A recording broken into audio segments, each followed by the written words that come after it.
ও আব্বাজান, আমরা দেখেন ভাইজানের জামাটা নিয়ে এসেছি, আমার ভাইটাকে বাগে গিয়ে ফেলেছে।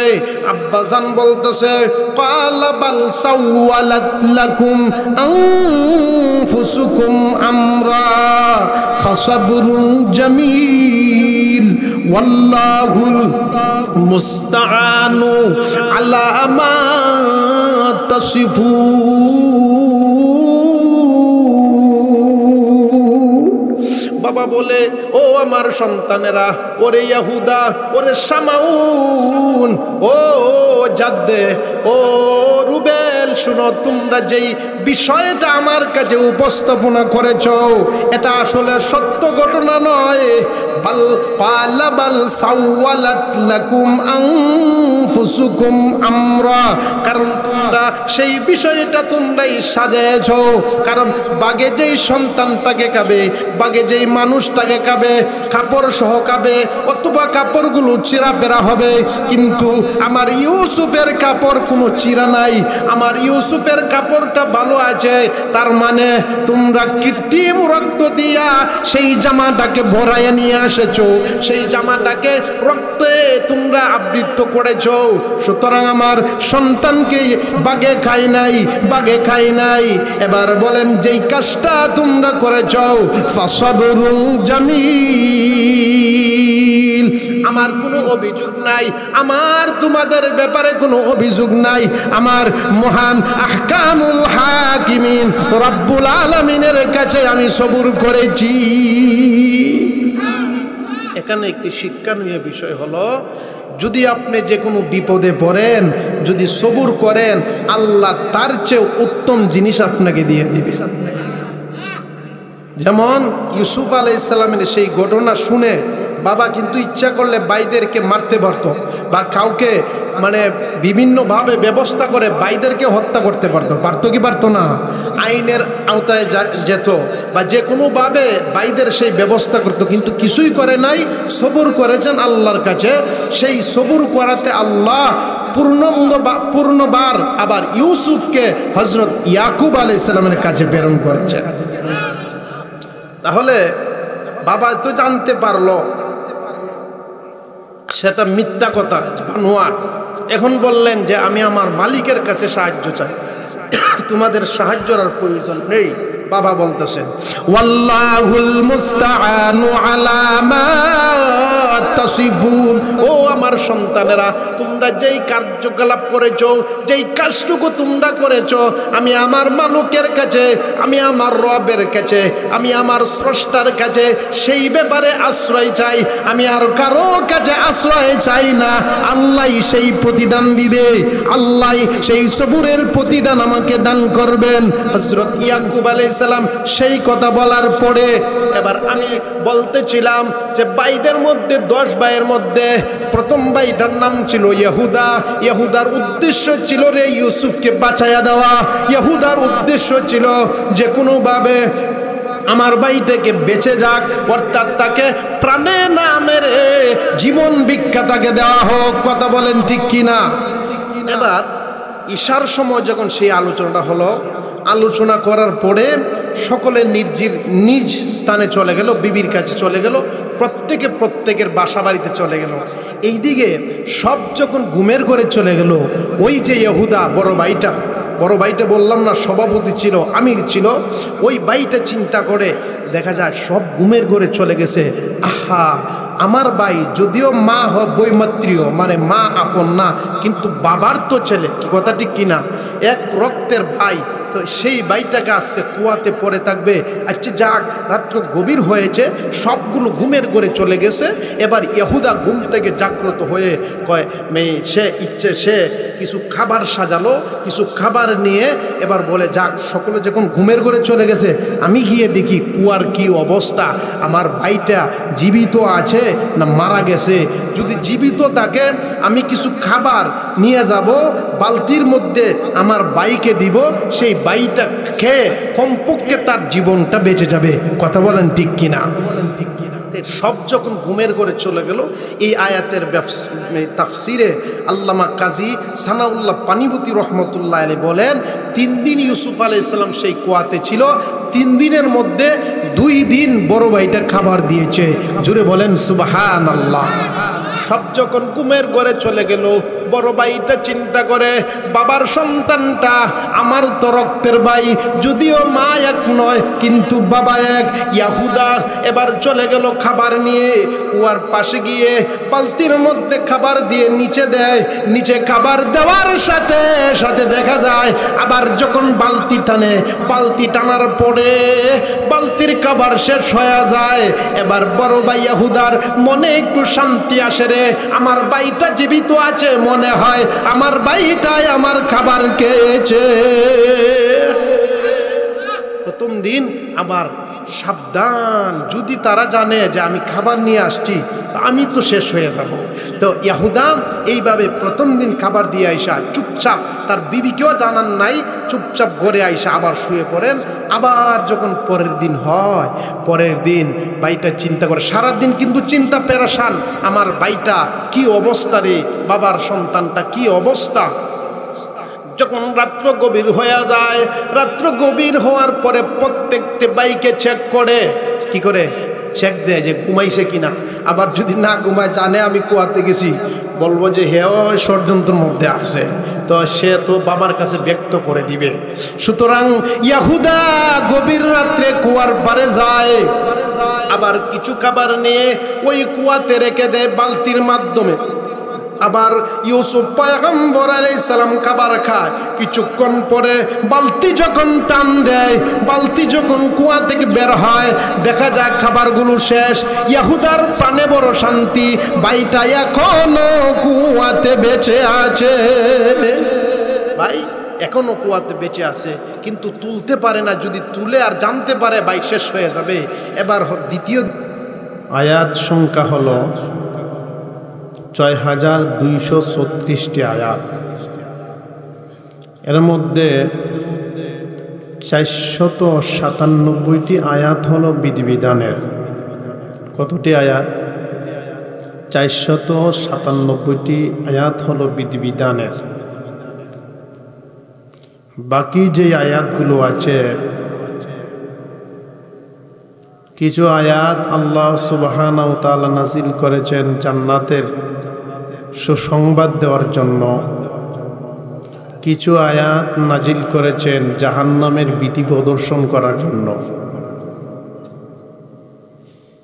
তাছাড়াও পবিত্র কোরআনে মহানবী মুহাম্মদুর রাসূলুল্লাহ সাল্লাল্লাহু আলাইহি সাল্লাম দুনিয়াতে আসার পূর্বে যা কিছু হয়েছিল, কিছু কিছু উল্লেখযোগ্য ঘটনা পবিত্র কোরআনে স্বয়ং আল্লাহ বিশ্বনবীকে জানায় দিয়েছিলেন। কেন? যেন মানুষ সেই ঘটনা থেকে ইবরত হাসিল করে, সবক হাসিল করে।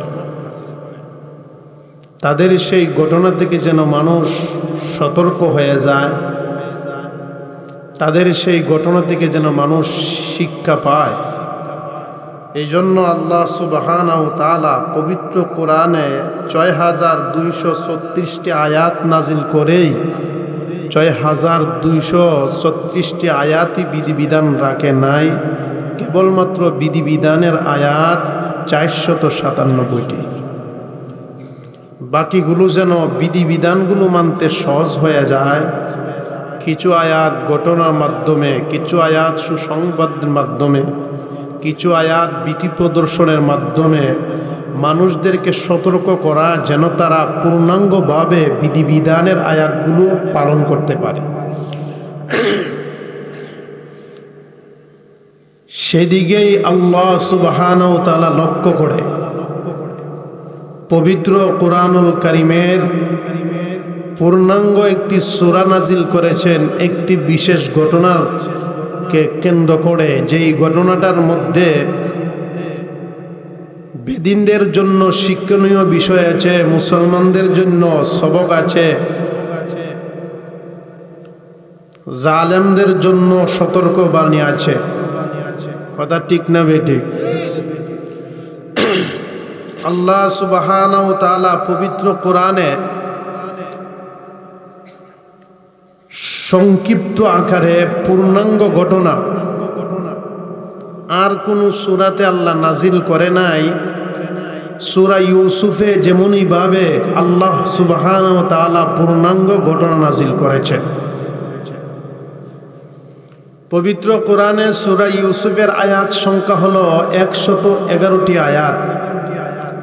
এর মধ্যে প্রথম 3টি আয়াতে আল্লাহ রাব্বুল আলামিন ভূমিকা স্বরূপ 3টি আয়াত নাজিল করেছেন। শেষের 10টি আয়াতও, শেষের 11টি আয়াতেও আল্লাহ সুবহানাহু ওয়া তাআলা সতর্কতার জন্য কিছু আলোচনা করেছেন। বাকি পূর্ণাঙ্গ ঘটনা 97টি আয়াতে আল্লাহ পাক করেছেন। 97টি আয়াতের মধ্যে আমি গতকালকে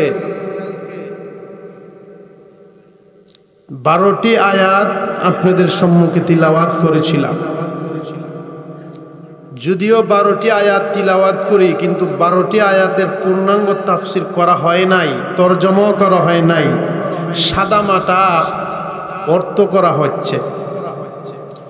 যদি 12টি আয়াতেরও সামান্যভাবে তাফসির করা হয় তো কমপক্ষে 10 দিন সময় লাগবে।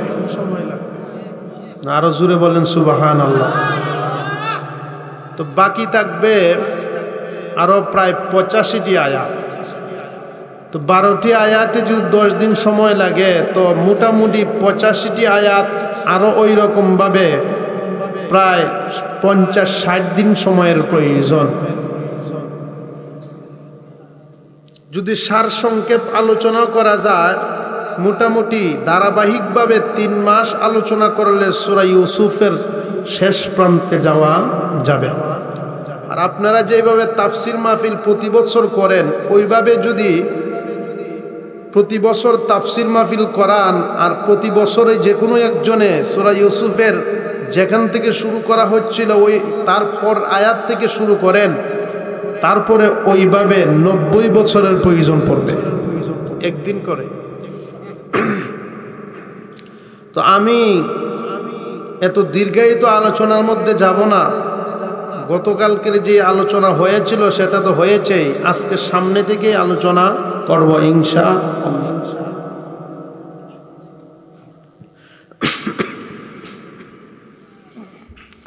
তো আপনারা যারা বসা আছেন অথবা রাস্তায় আছেন, ইনশাআল্লাহ চলে আসুন। আমি শুরু করেছি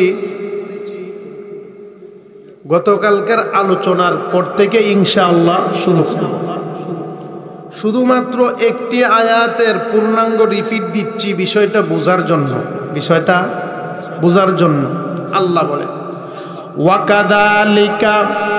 ওয়াকাযালিকা ইয়াজতাবিকা রাব্বুকা ওয়া ইউআল্লিমুকা মিন তা'ওয়িলিল আহাদিস ওয়া ইউতিম্মু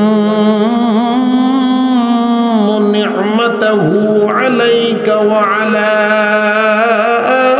আলি ইয়াকুব ওয়া আলা আলি ইয়াকুব কামা আতাম্মাহা আলা আবাওয়াইকা মিন ক্বাবলু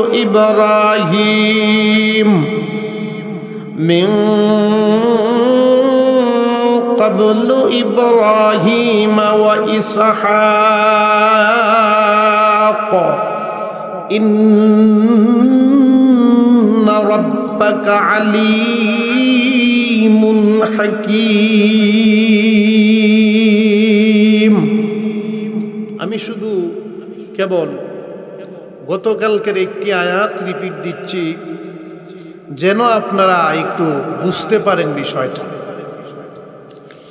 আল্লাহ বলেন, যেই 11টি তারকা ভাই স্বপ্নে দেখেছিল, চন্দ্র এবং সূর্যকে স্বপ্নে দেখেছিল সেজদা করে, এই 11টি তারকা সেজদা, 11 ভাইয়ের সেজদা। সূর্য হলো আব্বা, চন্দ্র হলো আম্মা। এই আয়াতটার ব্যাখ্যা হলো 4টি। কয়টি? 4টি। 4টি ব্যাখ্যার মধ্যে পবিত্র কোরআনে যে আয়াতটি তিলাওয়াত করেছি সেই তিনটি ব্যাখ্যা স্বয়ং ইয়াকুব আলাইহিস সালাম ব্যক্ত করেছেন, আর বাকি একটির আলোচনা তিনি ব্যক্ত করতে হয় নাই। কারণ চন্দ্র সূর্য যেহেতু সেজদা করেছে, স্বাভাবিকভাবে এই আলোচনাটা অর্থাৎ এই স্বপ্নটা যারা শুনবে তারা শুনেই বুঝতে পারবে যে সে নেতা হবে। কি হবে? তো নেতা হওয়ার ব্যাপারটা আর বলার প্রয়োজন নেই। বাকি যেই তিনটি নিয়ামত আল্লাহর পক্ষ থেকে আল্লাহ বিশেষভাবে দান করবেন সেটাই পবিত্র কোরআনে আল্লাহ সুবহানাহু ওয়া তাআলা বলেছেন, ওয়া কাযালিকা ইয়াজতাবিকা রাব্বুকা ওয়া ইউআল্লিমুকা মিন তা'ওয়িলিল আহাদিস ওয়া ইউতিম্মু নি'মাতাহু আলাইকা ওয়া আলা يعقوب كما أتمها على أبويك من قبل إبراهيم وإسحاق إن ربك عليم حكيم। ও ছেলে ইউসুফ, তুমি যেই স্বপ্নটা দেখেছো এই স্বপ্নের তাবির হলো চারটি। এর মধ্যে একটি তাবির তোমাকে ব্যাখ্যা করতে হবে না, বাকি তিনটি তাবির তোমাকে ব্যাখ্যা করে বুঝাতে হবে। 2 নম্বর তাবির হলো আল্লাহ তোমাকে নির্বাচিত করবেন, এমন একটি রাষ্ট্রের মালিক বানায়া দিবেন। অচেনা একটি রাষ্ট্রের আল্লাহ তোমাকে মালিক বানাবেন। ও নবী ইউসুফ, তোমাকে 3 নম্বর ব্যাখ্যা হলো আল্লাহ যেই নিয়ামত তোমাকে দান করবেন সেই নিয়ামত পৃথিবীর অন্য কোনো মানুষ আল্লাহর কাছ থেকে চেয়েও পায় না। সেটা আল্লাহ তোমাকে ভালোবেসে দান করবেন। সেটা হলো স্বপ্নের তাবির দিবেন, ঘূর্ণিঘূর তত্ত্ব তুমি মানুষদেরকে ব্যক্ত করবে। দেখবে সেই ব্যক্ত যদি করতে পারো মানুষগুলো তোমার পক্ষে চলে আসবে, মানুষগুলো তোমার পক্ষে চলে আসবে, তোমার বিরোধিতা করার কোনো সুযোগ থাকবে না। 2 নম্বর 3 নম্বর। তো স্বপ্নের তাবির যদি আপনারা কেউ দিতে পারেন, ফজরের পরে আপনাদের কাছে মাশাআল্লাহ সিরাইল পড়বে। কেমন সিরাইল? যদি জানতে পারে নিমবাড়ি ব্রাহ্মণবাড়িয়া এমন একজন মানুষ স্বপ্নের ব্যাখ্যা দিতে পারে, আমাদের প্রধানমন্ত্রী তিনিও যদি জানতে পারেন যে স্বপ্নে যেটা দেখা যায় সেটা সঠিক ব্যাখ্যা দিতে পারে, আগামীকালকে আমাদের প্রধানমন্ত্রী তাহাজ্জুদের নামাজ পড়েই আপনার নিমবাড়ি হাজির হবে। কথা বলেন ঠিক কিনা? এটা আল্লাহ দান করে, পৃথিবীর কোনো মানুষ চেয়ে পায় না। আল্লাহ বলেন সেই গভীর তত্ত্বটা তোমাকে আল্লাহ দান করবেন, সেটা কোনো মানুষকে আল্লাহ দেয় নাই। তাহলে 3 নম্বর ব্যাখ্যা। এবার বলেন ওয়ায়ুতিম্মু নি'মাতাহু আলাইকা ওয়া আলা আলি ইয়াকুবা কামা আতাম্মাহা আলা আবাওয়াইকা মিন ক্বাবলু ইব্রাহিম ওয়া ইসহাক ইন্না রাব্বাকা আলিমুন হাকীম। ও ইউসুফ, তোমাকে আল্লাহ আরেক নিয়ামত দান করবেন, যেই নিয়ামত পৃথিবীর কোনো মানুষ চেয়ে নিতে পারে না গো। কারণ আপনারা জানেন একজন মানুষের নাম আল্লাহ কোরআনে উল্লেখ করেছেন, সে উল্লেখযোগ্য কোনো নবী নয়। মুফাসসির ইকরাম বলেন, ঐতিহাসিকগণ লেখেন এবং পূর্বেকার পুরুষরা বলেন, মুহাম্মদুর রাসূলুল্লাহ বলেন সে নবী নয়। সেই নবী না হওয়া সত্ত্বেও আল্লাহ তাকে এমন ভালোবেসেছেন, আল্লাহ তার নাম পবিত্র কোরআনে এনেছেন। এবার বলুন সেই লোকটির নাম কি? সেই লোকটির নাম হলো হযরতে লুকমান হাকিম। লুকমান হাকিম নবী না, লুকমান হাকিম কিন্তু নবী না, কিন্তু তাকে নবুয়তেরও এই চান্স দেওয়া হয়েছে। বলা হয়েছে তুমি কি নবুয়ত নিবে নাকি তো হিকমত নিবে? তো লুকমান হাকিম বলে নবুয়ত নিয়ে আমি আমার দায়িত্ব বরদাস্ত করতে পারবো না। এটা ভারী একটি জিনিস, আমি চেয়ে নবুয়ত নিতে চাই না। যদি আল্লাহ আপনি আমাকে দিতে চান দিতে পারেন, তাহলে কি চান? লুকমান হাকিম বলেন, আমি নবুয়তি না চেয়ে প্রজ্ঞা চেয়ে নিলাম। জুড়ে বলেন সুবহানাল্লাহ। আল্লাহ বলেন ইউসুফ আলাইহিস সালামকে, মহান রব্বুল আলামিন বলেন, ও ইউসুফ নবী, তোমাকে আমি আল্লাহ ওয়ায়ুতিম্মু নি'মাতাহু আলাইকা, আমি আল্লাহ তোমার উপর একটি নিয়ামত পূর্ণাঙ্গ করতে চাই। সেই নিয়ামতটা হলো, আল্লাহ বলেন ওয়ালা আলি ইয়াকুব, ও ইউসুফ, সেই ইয়াকুবের আহাল অর্থাৎ পরিবার, অর্থাৎ তোমাকে যে নিয়ামত দেওয়া হবে। তারপরে আল্লাহ বলেন কেমন নিয়ামত তোমাকে আমি আল্লাহ দিলাম। সেই নিয়ামত হলো রে, তোমার ইয়াকুবের আব্বা ইসহাক আলাইহিস সালামকে আমি আল্লাহ দিয়েছিলাম। ইসহাকের আব্বা জান হযরত ইব্রাহিমকে আমি আল্লাহ দান করেছি। অর্থাৎ তোমাদের পূর্বপুরুষ যারা আছে তাদেরকে আমি আল্লাহ সেই নিয়ামত দান করেছি। জুড়ে বলেন না সুবহানাল্লাহ। তাহলে এখানে বিষয় হলো চারটি তাবির। কয়টি তাবির? চারটি তাবির, মানে চারটি নিয়ামত আল্লাহ ইউসুফ পয়গম্বরকে দান করবে। জুড়ে বলেন না সুবহানাল্লাহ। এবার আসুন, এই নিয়ামতগুলো পাওয়ার আগে নবীগণ কিন্তু বেশি পরীক্ষিত হয়েছিল। কথা জানেন কি জানেন না? যেই নিয়ামত যত বেশি আল্লাহর কাছে পছন্দনীয়, সেই নিয়ামত আল্লাহ নবীদেরকে দান করে। আর নবীদেরকে যখন নিয়ামত দিবেন, এই নিয়ামতের আগে কিছু পরীক্ষার মধ্যে পালা। তো আল্লাহ পবিত্র কোরআন সূরা ইউসুফের মধ্যে সরাসরি আয়াত তাফসীর আছে। চারটা বড় বড় নিয়ামত আল্লাহ তাকে দান করবে।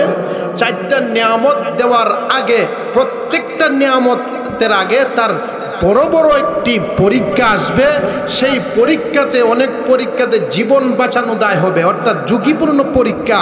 আল্লাহ বলেন সেই পরীক্ষাতে আমি আল্লাহ ইউসুফ আলাইহিস সালামকে উত্তীর্ণ করে তারপরেই আমি আল্লাহ প্রত্যেকটা নিয়ামত দান করব।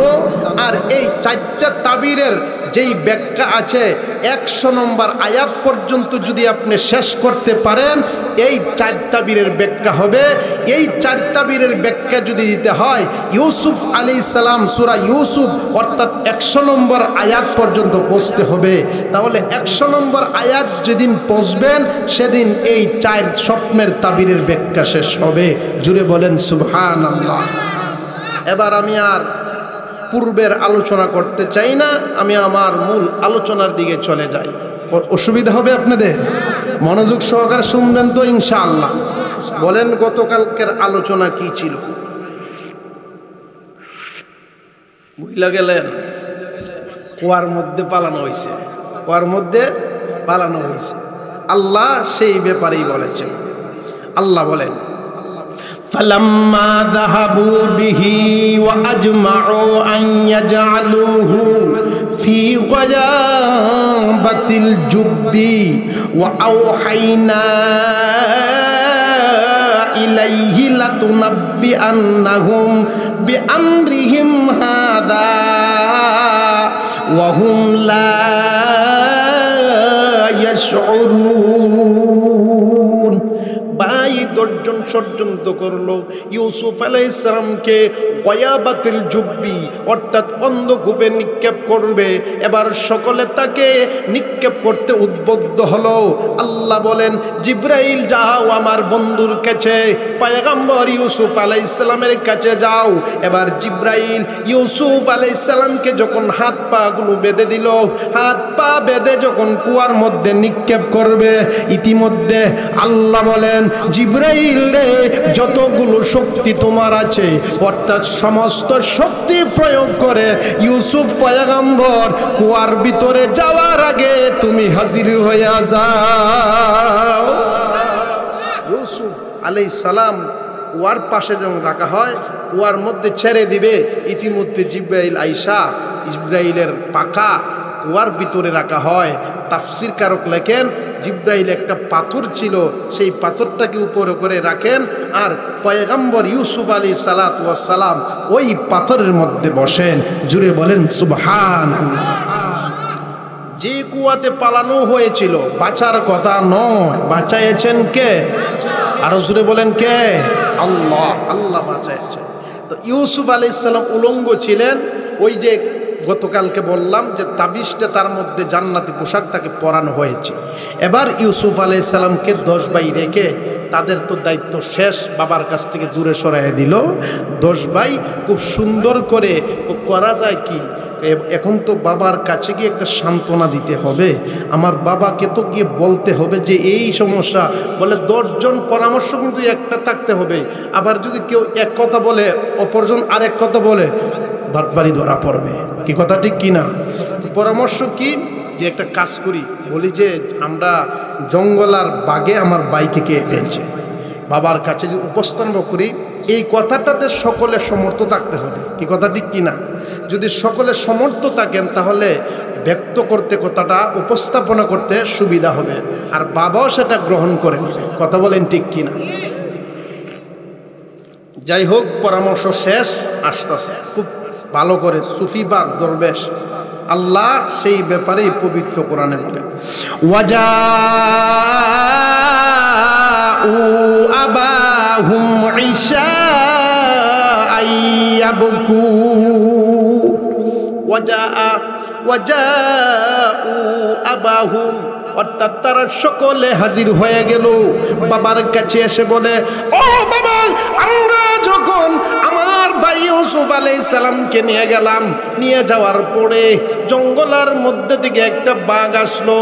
আমরা যখন খেলার মধ্যে ছিলাম, প্রতিযোগিতায় ছিলাম, ওই প্রতিযোগিতার মধ্যে দিয়ে আমার ভাইকে ওই স্থানের মধ্যে রেখে গিয়েছি, আর এসে দেখি আমার ভাইকে বাঘে খেয়ে ফেলেছে। এবার ইউসুফ আলাইহিস সালামের 10 ভাই, ওয়াজাউ আবাহুম ইশাআন ইয়াবকুন, ঈশা মানে ঈশার নামাজ পড়লাম। কথা বলেন ঠিক কিনা? এই যে ঈশার নামাজ পড়লাম, সেই ঈশার সময় অন্যদিন ভাইয়েরা সন্ধ্যার আগ মুহূর্তে বাবার কাছে হাজির হয়ে যেত। আজকে তো একটু দেরি করে আসতেছে, পরামর্শ করছে, একটু দেরি হয়েছে। তো দেরিটা কেমন হয়েছে, যে দেরিটা পরামর্শ কে কি বলেন, ভিতরে যদি মিথ্যা থাকে, একটা মিথ্যা কথা কেউ যদি ডাকতে চায়, 10টা মিথ্যার যোগ্যতা তার লাগবে, তাহলে ধরা পড়বে। কি কথা ঠিক কিনা? মিথ্যা কথা বলাও যদি ওই রকমভাবে বলতে পারে, এটা তার যোগ্যতা। জাহান্নাম তো আছে, আল্লাহর কাছে ধরা তো পড়বেই। যাই হোক, ওয়াজাউ আবাহুম ইশাআন ইয়াবকুন, বাকা ইয়াবকু মানে কান্না করে। তারা এসে বলে, ও আমার আব্বা, আমার ভাইকে আমরা নিয়েছিলাম, কান্নাকাটি, এমন কান্নাকাটি বুঝেন, চোখ কান্নাকাটি করে ভিজে ফেলেছে, দাড়িগুলো ভিজে গেছে, বুকে পানি পড়ে। কি দরদ ভাইয়ের জন্য। কি কথাটি কি না? ধোকাবাজ, ধোকাবাজ। কিছু মানুষ যদি আপনাদের কান্নাকাটি করে, এটা একটা অভিনয় মনে করবে। কান্না আসবে আল্লাহ পাকের ভয়ে। কান্না আসবে কার ভয়ে? আল্লাহর ভয়ে। কিন্তু অভিনয় করার কারণ না, এগুলো আল্লাহ পছন্দ করেন না, এগুলো ধোকাবাজ। কথা ঠিক কিনা? আল্লাহ বলেন, ওয়াজাউ আবাহুম ইশাআন ইয়াবকুন, 10টি ভাই কান্নাকাটি করে। এশারের সময় হয়ে গেল, ওই সময় সে বলে, আব্বা, কালু ইয়া আবানা ইন্না যাহাবনা নাস্তাবিকু ওয়া তারাকনা ইউসুফা ইনদা মাতাইনা ফাআকালাহু যিবু। ও গো আমার আব্বা, ইন্না যাহাবনা নাস্তাবিকু, আমরা দৌড় প্রতিযোগিতা করেছিলাম, দৌড়াদৌড়ি করেছিলাম, যেটাকে গ্রাম্য ভাষা বলে গুল্লার শুট। আছে আপনাদের দেশে? দৌড়াদৌড়ি করে, এটাকে গুল্লার শুট। আমরা শুট দেখতে গেলাম, দৌড়াদৌড়ি, এটা জায়েজ আছে। তো বলতেছে আমরা দৌড়াদৌড়ি করতেছি, আর ওয়াতারাকনা ইউসুফ, ইউসুফকে রাইখা গেলাম ইনদা মাতাইনা, আমাদের আসবাবপত্র কাছে। আমরা যখন ছোটবেলা খেলতাম, শরীরে যদি পাঞ্জাবি থাকে, কুইলা, এই তুই রাখ ছোট ভাইয়ের কাছে বা কারো কাছে, আমি একটু খেলে, বা ফুটবল খেলতে গেলে, এই আমার কাপড়টা তুই রাখ। কি কথা ঠিক কিনা? তো ভাইয়েরা আব্বাকে বুঝাইতেছে, ক্বালু ইয়া আবানা ইন্না যাহাবনা নাস্তাবিকু ওয়া তারাকনা ইউসুফা ইনদা মাতাইনা ফাআকালাহু। সেগুলো সে দেখবে, সেই লোক পাহারার জন্য তাকে রেখেছি। ফাআকালাহু যিবু, হঠাৎ করে দেখি আমার ভাইকে বাঘে খেয়ে ফেলেছে। নাউযুবিল্লাহি মিন যালিক, বাঘে খেয়ে ফেলেছে। তারা বলতেছে বাঘে খেয়ে ফেলেছে আব্বা, ভাইটাকে রাখলাম, রাইকা দৌড় প্রতিযোগিতা করতেছি, আইসা দেখি বাঘটাকে মানে ভাইটাকে বাঘে খেয়ে ফেলেছে। এখন কি করা যায়? তারা বলে ওয়ামা আনতা বিমুমিনিন লানা ওয়ালাউ কুন্না সাদিকিন। ও আমার আব্বা, এই ঘটনাটা ঘটেছে ওয়ালাউ কুন্না সাদিকিন, যদিও আমরা সত্যবাদী হই। ওমা আনতা বিমুমিনিন লানা, আমাদেরকে আপনি বিশ্বাস করবেন না। নিজেরাই ধরাই পড়ে কথা বলেন ঠিক কিনা? শীতের মৌসুম, মার্কেটে গেলেন শীতের কাপড় কিনতে, তখন দেখবেন খুব সুন্দর ওয়াজের ভাষা বলে, ভাই এটার দাম আমি 500, বিশ্বাস করেন ভাই, যদিও সত্য কথা বলি বিশ্বাস করবেন না, আমি 500 টাকাতে কিনে আনছি, 50টা টাকা দেন আপনি, তার মানে 550 টাকা দেন। আপনি খবর নিয়ে দেখবেন সেটা 150 টাকাতে কিনে আনছে। তো আবার আগে বলবে আমরা যতই বলি আপনার বিশ্বাস করবেন না, এটা কিন্তু টাটকা মিথ্যা বাটপারি, টাটকা বাটপারি। তারা বলতেছে ওমা আনতা বিমুমিনিন লানা, আমাদেরকে আমরা যদিও সত্যবাদী হই আপনি কিন্তু বিশ্বাস করবেন না। ওয়ালাউ কুন্না সাদিকিন, আসলে কিন্তু আমরা সত্যবাদী, আপনি বিশ্বাস করবেন না। বলেন তো সূরার দলেরা, তোদেরকে জিজ্ঞাসা করা হয়েছে না? আগেই সব ব্যাখ্যা ভেঙ্গে দিয়েছে যেন বাবার কোনো প্রশ্ন না থাকে। বাবা তো পয়গম্বর হযরত ইয়াকুব আলাইহিস সালাম, কি কথা ঠিক কিনা? ওয়ামা আনতা বিমুমিনিন লানা ওয়ালাউ কুন্না সাদিকিন।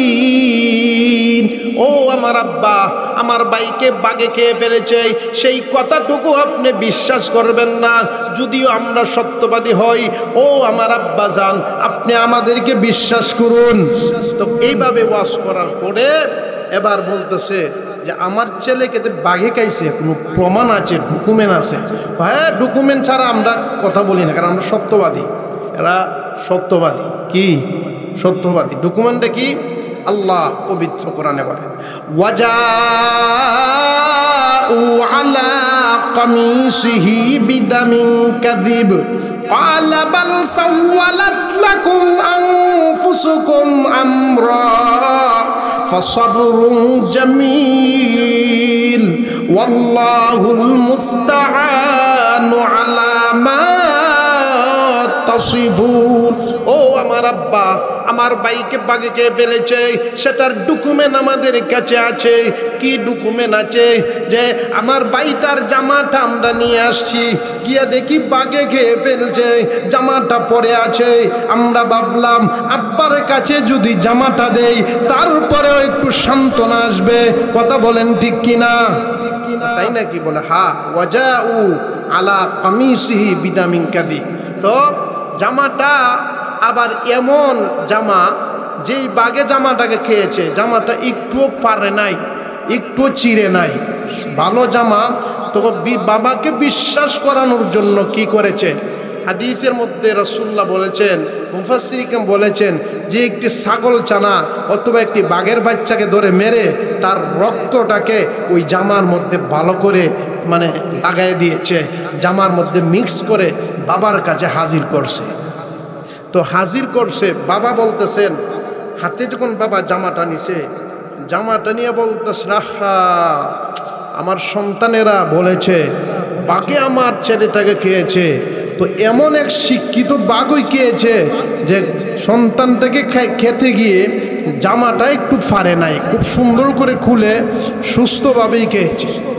বাবা বলতেছে, তো বাবা বললেন ওয়াজাউ আলা কামিসিহি বিদামিন কাযিব ক্বালা বাল সাওয়ালাত লাকুম আনফুসুকুম আমরা ফাসাবরুন জামিল ওয়াল্লাহুল মুস্তাআনু আলা ওয়াল্লাহুল মুস্তাআনু আলা মা তাসিফুন। ও আব্বাজান, আমরা দেখেন ভাইজানের জামাটা নিয়ে এসেছি, আমার ভাইটাকে বাগে গিয়ে ফেলেছে। আব্বাজান বলতেছে ক্বালা বাল সাওয়ালাত লাকুম আনফুসুকুম আমরা ফাসাবরুন জামিল ওয়াল্লাহুল মুস্তাআনু আলা মা তাসিফুন। বাবা বলে, ও আমার সন্তানেরা, ওরে ইয়াহুদা, ওরে শামাউন, ও জাদ্দে, ও রুবেল, শুনো, তোমরা যেই বিষয়টা আমার কাছে উপস্থাপনা করেছো এটা আসলে সত্য ঘটনা নয়। বাল ক্বালা বাল সাওয়ালাত লাকুম আনফুসুকুম আমরা, কারণ তোমরা সেই বিষয়টা তোমরাই সাজাইছো। কারণ বাগে যেই সন্তানটাকে খাবে, বাগে যেই মানুষটাকে খাবে, কাপড় সহ খাবে, অথবা কাপড়গুলো চিরাফেরা হবে, কিন্তু আমার ইউসুফের কাপড় কোনো চিরা নাই, আমার ইউসুফের কাপড়টা ভালো আছে। তার মানে তোমরা কৃত্রিম রক্ত দিয়া সেই জামাটাকে ভরাইয়া নিয়ে এসেছো, সেই জামাটাকে রক্তে তোমরা আবৃত করেছো। সুতরাং আমার সন্তানকে বাগে খাই নাই, বাগে খাই নাই। এবার বলেন, যেই কাজটা তোমরা করেছো ফাসাবরুন জামিল, আমার কোনো অভিযোগ নাই, আমার তোমাদের ব্যাপারে কোনো অভিযোগ নাই। আমার মহান আহকামুল হাকিমিন রব্বুল আলামিনের কাছে আমি সবুর করেছি। এখানে একটি শিক্ষণীয় বিষয় হলো, যদি আপনি যে কোনো বিপদে পড়েন, যদি সবুর করেন, আল্লাহ তার চেয়ে উত্তম জিনিস আপনাকে দিয়ে দিবে। যেমন ইউসুফ আলাইহিস সালামের সেই ঘটনা শুনে বাবা কিন্তু ইচ্ছা করলে ভাইদেরকে মারতে পারত, বা কাউকে মানে বিভিন্নভাবে ব্যবস্থা করে ভাইদেরকে হত্যা করতে পারতো। পারতো কি পারতো না? আইনের আওতায় যেত, বা যে কোনোভাবে ভাইদের সেই ব্যবস্থা করতো, কিন্তু কিছুই করে নাই, সবুর করেছেন আল্লাহর কাছে। সেই সবুর করাতে আল্লাহ পূর্ণবার আবার ইউসুফকে হযরত ইয়াকুব আলাইহিস সালামের কাছে প্রেরণ করেছেন। তাহলে বাবা তো জানতে পারলো সেটা মিথ্যা কথা, বানোয়াট। এখন বললেন যে আমি আমার মালিকের কাছে সাহায্য চাই, তোমাদের সাহায্যের আর প্রয়োজন নেই। বাবা বলতেছেন ওয়াল্লাহুল মুস্তাআনু আলা মা তাসিফুন। ও আমার সন্তানেরা, তোমরা যেই কার্যকলাপ করেছো, যেই কাজটুকু তোমরা করেছো, আমি আমার মালিকের কাছে, আমি আমার রবের কাছে, আমি আমার স্রষ্টার কাছে সেই ব্যাপারে আশ্রয় চাই। আমি আর কারো কাছে আশ্রয় চাই না। আল্লাহ সেই প্রতিদান দিবে, আল্লাহ সেই সবুরের প্রতিদান আমাকে দান করবেন। হযরত ইয়াকুব আলাইহিস সালাম সেই কথা বলার পরে এবার আমি বলতেছিলাম যে ভাইদের মধ্যে 10 ভাইয়ের মধ্যে প্রথম ভাইটার নাম ছিল ইহুদা। ইহুদার উদ্দেশ্য ছিল রে ইউসুফকে বাঁচাইয়া দেওয়া। ইহুদার উদ্দেশ্য ছিল যে কোনোভাবে আমার ভাইটাকে বেঁচে যাক, অর্থাৎ তাকে প্রাণে না মেরে জীবন ভিক্ষা তাকে দেওয়া হোক। কথা বলেন ঠিক কিনা? এবার ঈশার সময় যখন সেই আলোচনাটা হলো, আলোচনা করার পরে সকলে নিজ স্থানে চলে গেল, বিবির কাছে চলে গেল, প্রত্যেকের বাসা বাড়িতে চলে গেল। এইদিকে সব যখন ঘুমের ঘরে চলে গেল, ওই যে ইহুদা বড় ভাইটা বললাম না সভাপতি ছিল, আমির ছিল, ওই ভাইটা চিন্তা করে দেখা যায় সব ঘুমের ঘরে চলে গেছে। আহা, আমার ভাই যদিও মা বৈমাত্রীয়, মানে মা আপন না, কিন্তু বাবার তো ছেলে, কি কথা ঠিক কিনা? এক রক্তের ভাই, তো সেই ভাইটাকে আজকে কুয়াতে পড়ে থাকবে। আচ্ছা যাক, রাত্র গভীর হয়েছে, সবগুলো ঘুমের ঘরে চলে গেছে। এবার ইহুদা ঘুম থেকে জাগ্রত হয়ে কয় সে কিছু খাবার সাজালো, কিছু খাবার নিয়ে এবার বলে যাক, সকলে যখন ঘুমের ঘরে চলে গেছে, আমি গিয়ে দেখি কুয়ার কি অবস্থা, আমার ভাইটা জীবিত আছে না মারা গেছে। যদি জীবিত থাকে আমি কিছু খাবার নিয়ে যাব, বালতির মধ্যে আমার ভাইকে দিব, সেই ভাইটা খেয়ে কমপক্ষে তার জীবনটা বেঁচে যাবে। কথা বলেন ঠিক কিনা? সব যখন ঘুমের ঘরে চলে গেল, এই আয়াতের তাফসিরে আল্লামা কাজী সানাউল্লাহ পানিপতি রহমতুল্লাহ আলাইহি বলেন 3 দিন ইউসুফ আলাইহিস সালাম সেই কুয়াতে ছিল, 3 দিনের মধ্যে 2 দিন বড় ভাইটা খাবার দিয়েছে। জুড়ে বলেন সুবহানাল্লাহ। সব যখন ঘুমের ঘরে চলে গেল, বড় ভাইটা চিন্তা করে বাবার সন্তানটা আমার তো রক্তের ভাই, যদিও মা এক নয় কিন্তু বাবা এক। ইয়াহুদা এবার চলে গেল খাবার নিয়ে, কুয়ার পাশে গিয়ে বালতির মধ্যে খাবার দিয়ে নিচে দেয়। নিচে খাবার দেওয়ার সাথে সাথে দেখা যায় আবার যখন বালতি টানে, বালতি টানার পরে বালতির খাবার শেষ হয়ে যায়। এবার বড় ভাই ইয়াহুদার মনে একটু শান্তি আসে, রে আমার ভাইটা জীবিত আছে, মনে হয় আমার ভাইটাই আমার খাবার খেয়েছে। প্রথম দিন আবার সাবধান, যদি তারা জানে যে আমি খাবার নিয়ে আসছি আমি তো শেষ হয়ে যাব। তো ইয়াহুদা এইভাবে প্রথম দিন খাবার দিয়ে আইসা চুপচাপ, তার বিবিকেও জানান নাই, চুপচাপ ঘরে আইসা আবার শুয়ে পড়েন। আবার যখন পরের দিন হয়, পরের দিন ভাইটা চিন্তা করে, সারাদিন কিন্তু চিন্তা পেরেশান, আমার ভাইটা কি অবস্থা রে, বাবার সন্তানটা কি অবস্থা। যখন রাত্র গভীর হয়ে যায়, রাত্র গভীর হওয়ার পরে প্রত্যেকটা বাইকে চেক করে, কি করে চেক দেয় যে ঘুমাইছে কিনা। আবার যদি না ঘুমায়, জানে আমি কুয়াতে গেছি, বলবো যে হেও ষড়যন্ত্রের মধ্যে আছে, তো সে তো বাবার কাছে ব্যক্ত করে দিবে। সুতরাং ইয়াহুদা গভীর রাত্রে কুয়ার পারে যায়, আবার কিছু খাবার নিয়ে ওই কুয়াতে রেখে দেয় বালতির মাধ্যমে। আবার ইউসুফ পয়গম্বর আলাইহিস সালাম খাবার খায়। কিছুক্ষণ পরে বালতি যখন টান দেয়, বালতি যখন কুয়া থেকে বের হয়, দেখা যায় খাবারগুলো শেষ। ইয়াহুদার প্রাণে বড় শান্তি, ভাইটা এখনো কুয়াতে বেঁচে আছে।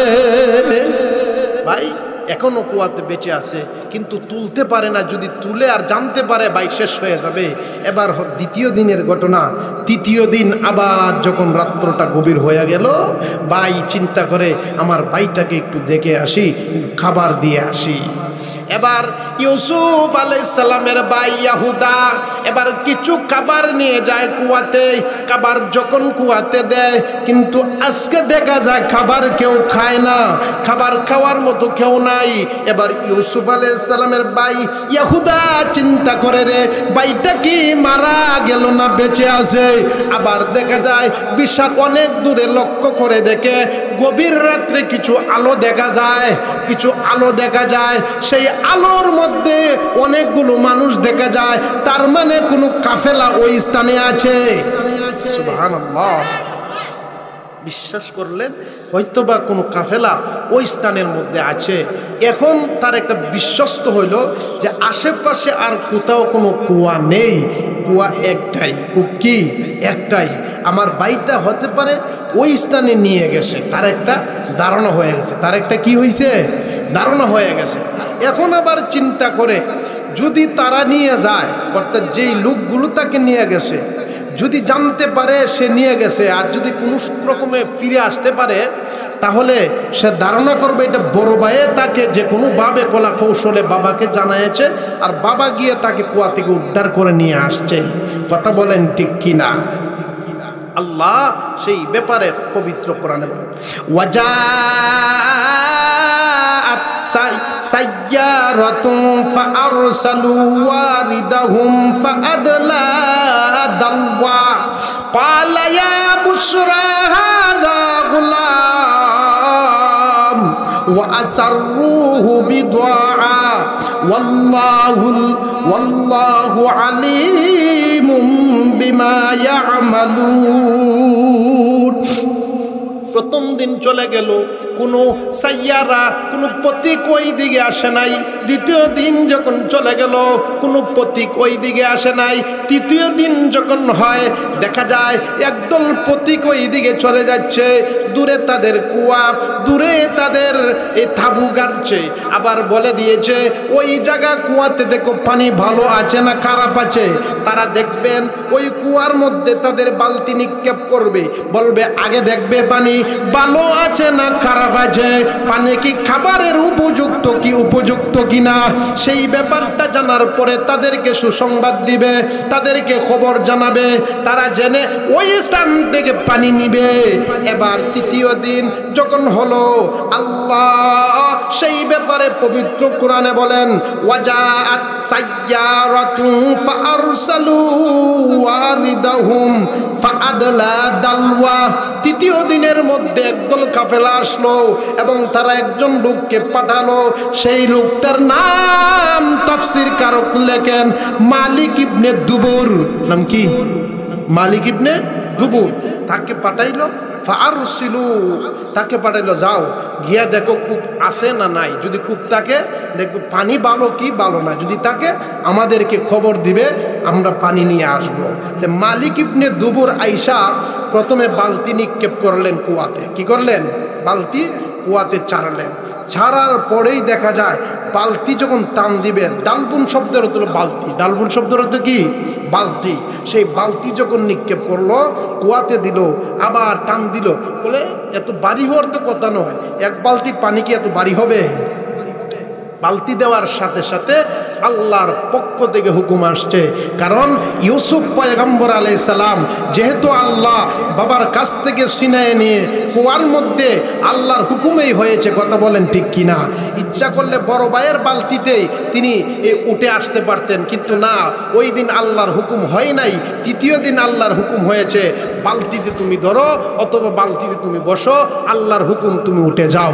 জুড়ে বলেন সুবহানাল্লাহ। ইউসুফ আলাইহিস সালাম এবার বালতিতে বসলেন।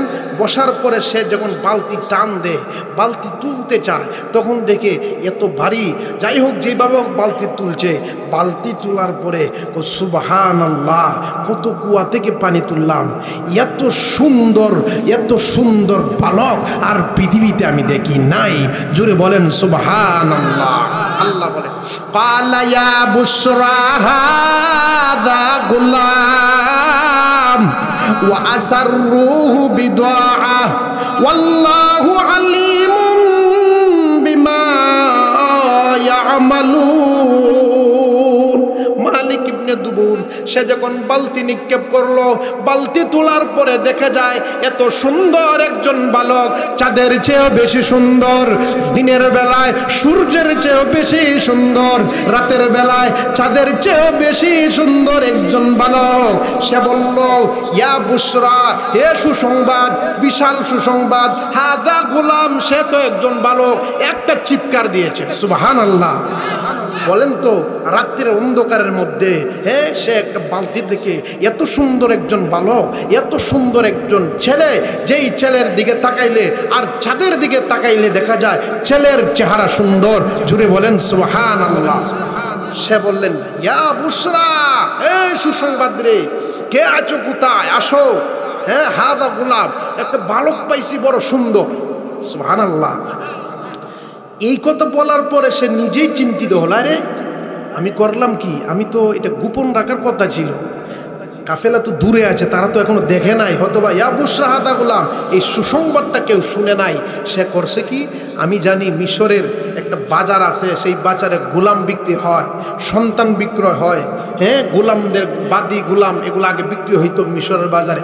আমি যদি সেই সন্তানটাকে নিয়ে মিশরের বাজারে আমি পণ্য হিসাবে তুলি, তা অনেক টাকার মালিক হয়ে যাব, আমার আর কোনো দিন এই ব্যবসা বাণিজ্য করতে হবে না, কোটি কোটি টাকার মালিক হয়ে যাব। সেই ঘোষণা দিয়েও চিন্তাত পড়ে গেল, কেউ শুনছে কি শুনছে না। এখন কোটি টাকার মালিক, কোটি টাকা কেন পরে থাকে, দেখবেন ডাইনে বামে কেউ আসে না নাই, যদি না থাকে বিসমিল্লাহ পকেটে বইরে দিই। তো সেও চিন্তা করছে, আমি সুসংবাদটা দিয়ে বেজালো পড়ে গেলাম, কেউ যদি দেখে তের বাগ দিতে হইব, কি কথা ঠিক কিনা? তো কেউ যদি না দেখে, এখন চতুর্দিকে তাকায় দেখে আর কোনো আল্লাহর বান্দা নাই। সে করছে কি, আল্লাহ পবিত্র করেন সেটা বলেন,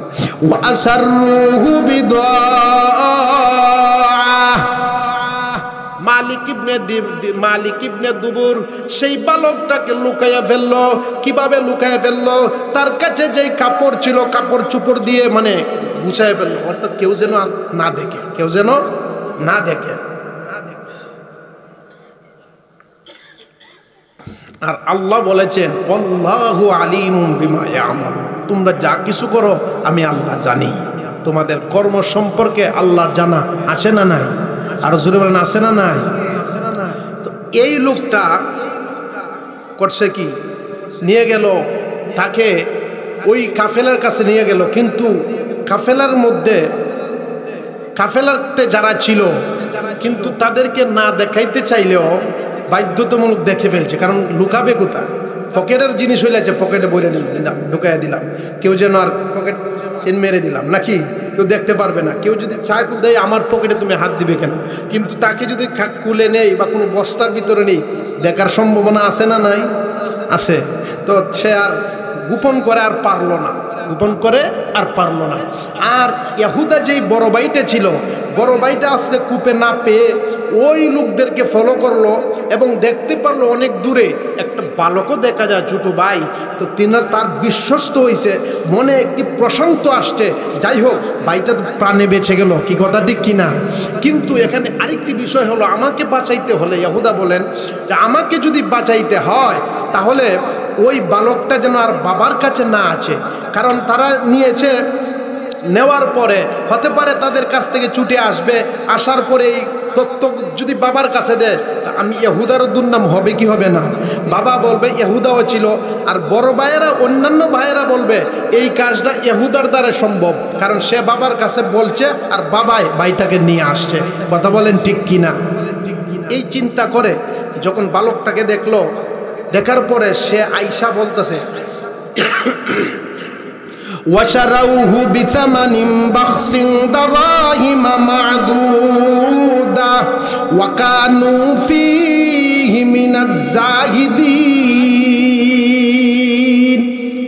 হযরতে ইউসুফ আলাইহিস সালামের ভাই ইহুদা যখন 3 নম্বর রাত্রে সেই ঘটনা দেখলো, ঘটনা যখন সে নিজের চোখকে দেখলো, ভাইটাকে কূপ থেকে তুলে নিল, কিন্তু মনে মনে প্রশান্তি, মনে মনে প্রশান্তি, ভাইটা প্রাণে বেঁচে গেল। কিন্তু আরেকটি জ্বালা মনের মধ্যে আছে রে, ভাইটা যদি ফিরে বাবার কাছে কোনো ক্রমে আসতে পারে, কারণ 10 জনের মধ্যে আমিও একজন আছি। সুর যদি 10 জন থেকে একটারে ধরতে পারে, বাকি সবগুলি যদি এইভাবে তত্ত্ব নেয়, তাহলে একটাকে ধরলে বাকিগুলো ধরা পড়বে, কি কথা ঠিক কিনা? যদি ভাই ইউসুফ আলাইহিস সালাম দেখে জানে বাবার কাছে আইসা তত্ত্ব দেয় ভাইয়ের আমার এই করছে, যদি এক ভাইকে জিজ্ঞাসা করে বাকি সব ঘটনা বলে খুলে দিবে কি দিবে না? সে এখন চিন্তা করলো এইদিকে বাবার কাছে কালপিট হবে, আর অন্যদিকে অন্যান্য ভাইয়েরা যদি জানতে পারে সে আসছে, তারা ধারণা করবে যে কাজটা আমার দ্বারা হয়েছে, কি কথা ঠিক কিনা? গভীর রাত্রে ইহুদা আইসা বাকি 9 ভাইয়ের কাছে আইসা বলে, ও শামাউন, ও রুবেল শুনো, ও জাদ্দ, আর অন্যান্য ভাইদেরকে নাম ধরে বলে, শুনো রে, যেই বালকটা আমার ভাইকে কূপের মধ্যে নিক্ষেপ করেছিলাম, আজকে আমি একটি যে কোনো কারণে ওই স্থানে গিয়ে দেখি কূপের মধ্যে কোনো মানুষ দেখা যায় না, কারণ হতে পারে সেই ভাইটাকে আশেপাশে যেই দল আসছে, যেই সাইয়ারা অর্থাৎ যেই মুসাফিররা এসেছে তারা তাকে নিয়ে গেছে, অথবা তাদের দয়া হবে, ভাইয়া যখন কান্নাকাটি করবে তাকে ছেড়ে দিবে, এখন কি ব্যবস্থা করা যায়, দ্রুত করো। তখন বাকি 9টা বলে, বড় ভাই যেটা বলছে সেটাই সঠিক, কারণ যদি কোনো সাইয়ারা মুসাফির যদি পেয়ে ফেলে, ওই দিকে কোনো প্রতীক যদি পেয়ে ফেলে, প্রতীকের পাও হাতে ধরলে অথবা মায়া মোহব্বত আসবে, তাকে ছেড়ে দিবে, আর সে বাবার কাছে আইসা সব তত্ত্ব প্রকাশ করে দিবে, ব্যক্ত করে দিবে। সুতরাং এখন কি করা যায়? বলে দৌড়, সবগুলো চল, ওই প্রতীকদের কাছে যাব, ওই মুসাফিরদের কাছে যাব। তো যাবে দিয়ে কী বলবে? বলবে যে সাবধান, আপনারা যেই বালকটাকে নিয়ে আসছেন সেই বালকটা কিন্তু আমাদের গোলাম ছিল, সে চোর। সে করে কি, তার অভ্যাস হলো সে কূপের ভিতরে যাইতে পারে, কূপের বাহিরও থাকতে পারে, বেরো হইতে পারে, আবার কারো কাছে যে আমরা বিক্রি করে দেই সে আবার ফিরে আইসা পড়ে। এই জন্য আমরা খুব তাকে টেনশনই নিয়েছিলাম। তবে আপনারা যে তাকে নিতেছেন সাবধান সতর্ক হবেন, কিন্তু আমাদের কাছ থেকে পলায়া কূপের মধ্যে বসা ছিল। নাউজুবিল্লাহ বলেন না? বাটপারদের কি যুক্তি দেখছেন? আমাদের কাছ থেকে পলায়া সে কূপের ভিতরে বসা ছিল, আর আপনার হয়তো বা পাইছেন, তুলে নিয়ে আসছেন, আমরা তাকে কুচদাসি অনেকদিন যাব।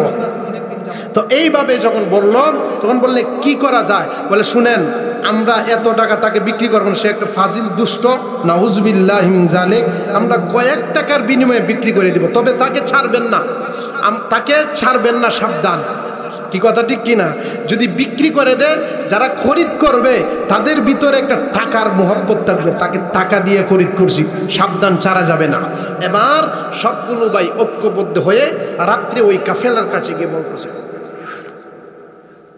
ওয়াশারাউহু বিতামানিন বাখসিন দারাহিমা মা'দুদা ওয়া কানু ফীহি মিনাজ জাহিদিন। ও কাফেলার লোকেরা, সে তো একজন পলাতক গোলাম, তাকে আপনারা নিয়ে যাবেন, শান্তি পাবেন না। সুতরাং আমরা তাকে খুঁজেছি, আমরার গোলাম পলায়ন করেছে, সে লুকায়িত ভাবে সে লুকিয়ে গেছে। সুতরাং শুনো, আমরা তাকে তোমাদের কাছে বিক্রি করে দিতে চাই। বললে কত টাকা? ওয়াশারাউহু বিতামানিন বাখসিন দারাহিমা মা'দুদা, কয়েক টাকার বিনিময়ে আমরা তাকে বিক্রি করে দিব, কারণ তার যন্ত্রণার সহ্য হয় না। নাউজুবিল্লাহি মিন যালিক। চিন্তা করেছেন তো? মুফাসসিরিন লেখেন, তাফসীরুল্লাহ লেখেন, কয়েক টাকা, মাত্র 20 টাকার বিনিময়ে। নাউজুবিল্লাহ বলে 20 টাকা, 20 টাকা, 20 টাকার বিনিময় কেন বিক্রি করছে? এই টাকাটার মায়া যেন না ছাড়ে। আর তাদের উদ্দেশ্য তো টাকা নয়, বাইটা দূরে সরে যাক। কি কথা ঠিক কিনা? 20 টাকার বিনিময়ে তো 10 বাই কয় টাকা? 2 টাকা করে পেয়ে সানা শুরু খাইয়া বাড়িতে এসে পড়বে। নিয়ত এটা। ওয়াশারাউহু বিতামানিন বাখসিন দারাহিমা মা'দুদা ওয়া কানু ফীহি মিনাজ জাহিদিন। এবার বললেন ইউসুফ আলাইহিস সালামকে বিক্রি করে দিবে মা'দুদা, অর্থাৎ কয়েক টাকার, কয়েক দিরহামের বিনিময়ে। দারাহিমা মা'দুদা, আল্লাহ বলেন আমার ইউসুফকে কেনার মতন যোগ্যতা পৃথিবীর কোনো সম্পদ হয় নাই। আল্লাহ বলেন ওয়া কানু ফীহি মিনাজ জাহিদিন। ও মিশরবাসী রে, ও সিরিয়াবাসী, ও ইরাকবাসী, ও কানানবাসী, আমার ইউসুফকে কেনার মতন যোগ্যতা পৃথিবীর কোনো মানুষের নাই। 20 টাকার বিনিময়ে আমার ইউসুফকে বিক্রি করে দিলে, আসলে আমার ইউসুফের ধারণা তোমাদের হয় নাই। এবার তারা বলল 20 টাকাই দিয়ে দিলাম। চাইছে কত? চাইছে কত? 20 টাকা। তো বলছে 20 টাকাই দিয়ে দিলাম। তারা বলতেছেন 20 টাকাতে নিয়েছি, এটাও আমাদের কাছে খুব কষ্ট হয়েছে। যে কি কষ্ট? আপনি 20 টাকা দিয়েছেন, যদি পলায়ন করে চলে যায়, এই 20 টাকা ব্যর্থ, আমরা 20 টাকা পাইছি, এটা আলহামদুলিল্লাহ। কি সুন্দর ওয়াজ তাদেরকে করতেছে। বললে বিক্রি করার পরে যেই কাফেলা নিয়ে যাবে, কাফেলা, অর্থাৎ ইরাকের একদল কাফেলা মিশরের উদ্দেশ্যে রওনা হয়েছিল, তারা রাস্তা দিয়ে হাঁটার পরে বলতেছে যখন বিক্রি করলো, বিক্রি করার পরে ওই যে 10 বাটপার তাকায় রয়েছে কাফেলার দিকে, আপনারা বিক্রি করে দিয়েছেন, আপনারা চলে যান। না না, 20 টাকা দিয়েছেন তো মায়া লাগে, কবে জানি পলায় এসে পড়ে, আমরা দেখি আপনারা যান, সে যেন পালায়ন না করতে পারে। ওয়াশারাউহু বিসামানিন বাখসিন দারাহিমা মা'দুদা ওয়া কানু ফীহি মিনাজ জাহিদিন। আল্লাহ বলেন ও মিশরবাসী রে, ও সিরিয়াবাসী, ও ইরাকবাসী, ইরানবাসী শুনো, ও কানানবাসী, আমার পয়গম্বর ইউসুফকে কিনার মতো যোগ্যতা পৃথিবীর কারো আল্লাহ দেয় নাই। মিনাজ জাহিদিন, তার ব্যাপারে তোমরা নিরাশ, তার ব্যাপারে তোমাদের কোনো ধারণা নাই। এবার ওই কাফেলাটা যখন ইউসুফকে নিয়ে এলো, কত টাকার বিনিময়ে? 20 টাকা। এবার তারা বলতেছে যদি এই বালকটাকে মিশরের বাজারে বিক্রি করতে পারি, আমরা যারা আছি মনে হয় আর কারো ব্যবসা করতে হবে না, আমরা বড় লোক হয়ে যাব। তাদের একটা ধারণা হয়েছে বালকটা কয় টাকা বিক্রি যাবে। বলেন তো দেখি, আপনি যদি মাছ মারতেই যান, হঠাৎ করে দেখা যায় মাছের পরিবর্তে আপনি একটা বিশাল বড় স্বর্ণের টুকরা পেলেন, বলবেন চল বেটা আর 10 বছর মাছের ব্যবসা করতে হবে। আর 10 বছর কি, একটা স্বর্ণের টুকরা যদি পাই, পুরা ব্রাহ্মণবাড়ি আমরা খরিদ করতে পারবো। আর এই ব্যবসা বাদ দেবে না, স্বর্ণ বাঘ বাড়িতে। কথা ঠিক কিনা? ইউসুফ আলাইহিস সালামকে এই কাফেলা পেয়ে বলে চল মিশরের বাজারে, দেখি কয় টাকা দাম হয়। এবার এই লোকগুলো, যেই কাফেলার মধ্যে যতগুলো লোক ছিল, ইউসুফ আলাইহিস সালাতু ওয়াস সালামকে নিয়ে মিশরের বাজারে তোলা হলো। আর এই মিশরের বাজার, আল্লাহ, এমন একটি বাজার ছিল যেই বাজারের মধ্যে মানুষ আসতো, কিন্তু খুব খারাপ একটি বাজার, একটি নিকৃষ্ট বাজার ছিল। পয়গম্বর ইউসুফ আলাইহিস সালামকে যখন মিশরের বাজারে তুলল, সেই মিশরের বাজার আল্লাহর কাছে খুব পছন্দনীয় বাজার হয়ে গেছে। আরো জোরে বলেন না সুবহানাল্লাহ। আল্লাহ বলেন, وقال الذي اشتراه من مصر لامرأته أكرمي مثوانا ليوسف في الأرض ولنعلمه من تأويل الأحاديث والله على أمره والله غالب على أمره ولكن أكثر الناس لا يعلمون।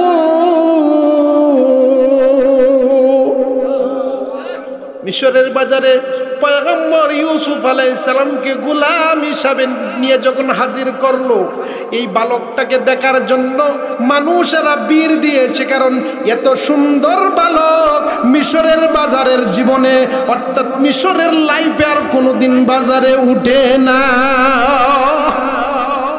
এই গোলামটাকে যখন মিশরের বাজারে নিল, মিশরের বাজারে নেওয়ার পরে বড় বড় লোকগুলো এই গোলামটার কাছে আসে, এত সুন্দর একটি গোলাম, এত সুন্দর একটি বালক, এটাকে যদি আমি খরিদ করতে পারি তাহলে আমার জীবন সাকসেসফুল। এই চিন্তা করে লোক যায়, দাম কত জিজ্ঞাসা করে। দাম প্রথম চান্সে তাদের তো ধারণা 20 টাকা খরিদ করছে, 20 টাকার মধ্যে ধরেন 10 লক্ষ টাকা যদি হয়, তাদের পাইল না তারা? 20 টাকার মধ্যে 10 লক্ষ টাকা, দাম হইল 10 লক্ষ। কত? 10 লক্ষ টাকা। তো 10 লক্ষ টাকা বলতে দেরি, যে খরিদ করবে বললে 10 লক্ষ টাকাই বালকটাকে দিয়ে দাও। সুবহানাল্লাহ নাই? যখন এটার দাম হয় 10 লক্ষ, আর শোনার সাথে সাথেই বললো 10 লক্ষ, তখন এই যে তাদের কাফেলার লোকেরা বলল যে এই 10 লক্ষ বলছি, 10 লক্ষ দিতে বাধ্য, তো দাম মনে হয় আরো বেশি আছে। একজন রে আরেকজনে টিপ দেয়, বলে এই কই যে না স্যার, ভুল হয়ে গেছে, যে আমরা সভাপতি, তার পরামর্শ হয়েছে না, পরামর্শ স্যার বিক্রি করে দিছি, একটু একটু দেখেন। তো সভাপতির কানে কানে গেল, স্যার সভাপতি সাহেব এটা বিক্রি করবো। সাবধান না, 10 লক্ষ টাকা বিক্রি করবো না। কত? তো সে চলে গেল, আরেকজন আসছে, আসার পরে বলতেছে যে এটার দাম কত, এই বালকের দাম কত? বলে 20 লক্ষ টাকা। সুবহানাল্লাহ বলেন না? তো যার কাছে 20 লক্ষ টাকা চাইলো, সে বললো এটার দাম 20 লক্ষ টাকাই। তো বলতেছে কিরে 20 লক্ষ টাকা বলছে, 20 লক্ষ এটার দাম, একটা দৃষ্টান্ত দিচ্ছি আর কি, যত বলে ততই। 20 লক্ষ টাকাই দাম ইউসুফ আলাইহিস সালামের।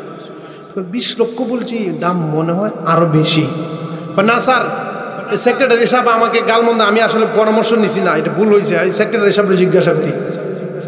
আসে না আপনাদের তাফসির মাহফিলের সেক্রেটারি সাহেব? তো সেক্রেটারি সাহেব জিজ্ঞাসা করে, 20 লক্ষ টাকা না, দাম মনে হয় বেশি আছে, নয়তো তো বেটা মুলাইল। 20 লক্ষ টাকা দাম চাইলেও তো 11 লক্ষ টাকা বলতে পারতো, কি কথা ঠিক কি না? তো 20 লক্ষই না স্যার। সেক্রেটারি সাহেব জিজ্ঞাসা করে, না না 20 লক্ষ না। তো লোক খরিদ করার পরে আবার চলে গেল। কি করলো? তো আরেকজন এসে জিজ্ঞাসা করে যে দাম কত? 30 লাখ টাকা। ওই লোকে বলে দাম 30 লাখ টাকাই দে, গোলাম দে। সুবহানাল্লাহ বলেন না? বলেন ইউসুফ আলাইহিস সালামের কিনার মতো যোগ্যতা পৃথিবীর কারো আছে? তখন বলে না, আমরা 10 জন আছি, এখানে 20 জন লোক, আমরা সবার মত এক হয় নাই, একটু ভেজাল আছে ভাই, আপনি একটু জান গা, আপনি বিক্রি করতে পারতাম না, সবাই একমত হই, পরে আপনাদেরকে বিক্রি করে দিব না। এর মধ্যে আসলো মিশরের মন্ত্রী, যাকে তাকফির বা ইকফির বলা হয়, যার কোরআনের ভাষায় বলা হয় আজিজ মিসরি। কোরআনের ভাষায় কি? আর জোরে বলেন না। وقال الذي اشتراه من مصر لامرأته أكرمي مثواه عسى أن ينفعنا أو نتخذه ولدا وكذلك مكنا ليوسف في الأرض ওয়ালিনুআল্লিমাহু মিন তা'ওয়িলিল আহাদিস ওয়াল্লাহু গালিবুন আলা আমরিহি ওয়ালাকিন্না আকতারান নাসি লা ইয়ালামুন। আল্লাহ বলেন ইউসুফ আলাইহিস সালামকে যখন মিশরের বাজারে তোলা হয়, মিশরের যত দাম হয় ততই সে খরিদ করতে বাধ্য হয়। এবার কাফেলার লোকগুলো চিন্তা করলো ওইভাবে বিক্রি করা যাবে না, বলে কিভাবে বিক্রি করা যাবে, তাকে ডাকে তোলা হোক। ডাক আছে আপনাদের বাজারে 10 টাকা 20 টাকা 10,000 10 লাখ, যে আগে বাড়বে তাকে দেওয়া হবে, যে আগে বাড়বে তাকে দেওয়া হবে। তো বলা হয়েছে যে আগে প্রথমে যেই ডাকটা ছিল সেই ডাকটা হলো আগে বেশি চাবো, অর্থাৎ তার দাম হলো 50 লক্ষ। তার মধ্যে যে বেশি থাকবে 50-এর পরে 40, 40-এর পরে 30, এভাবে ডাক আসবে, যে মানে যে বেশির দামের থাকবে তাকে দেওয়া হবে।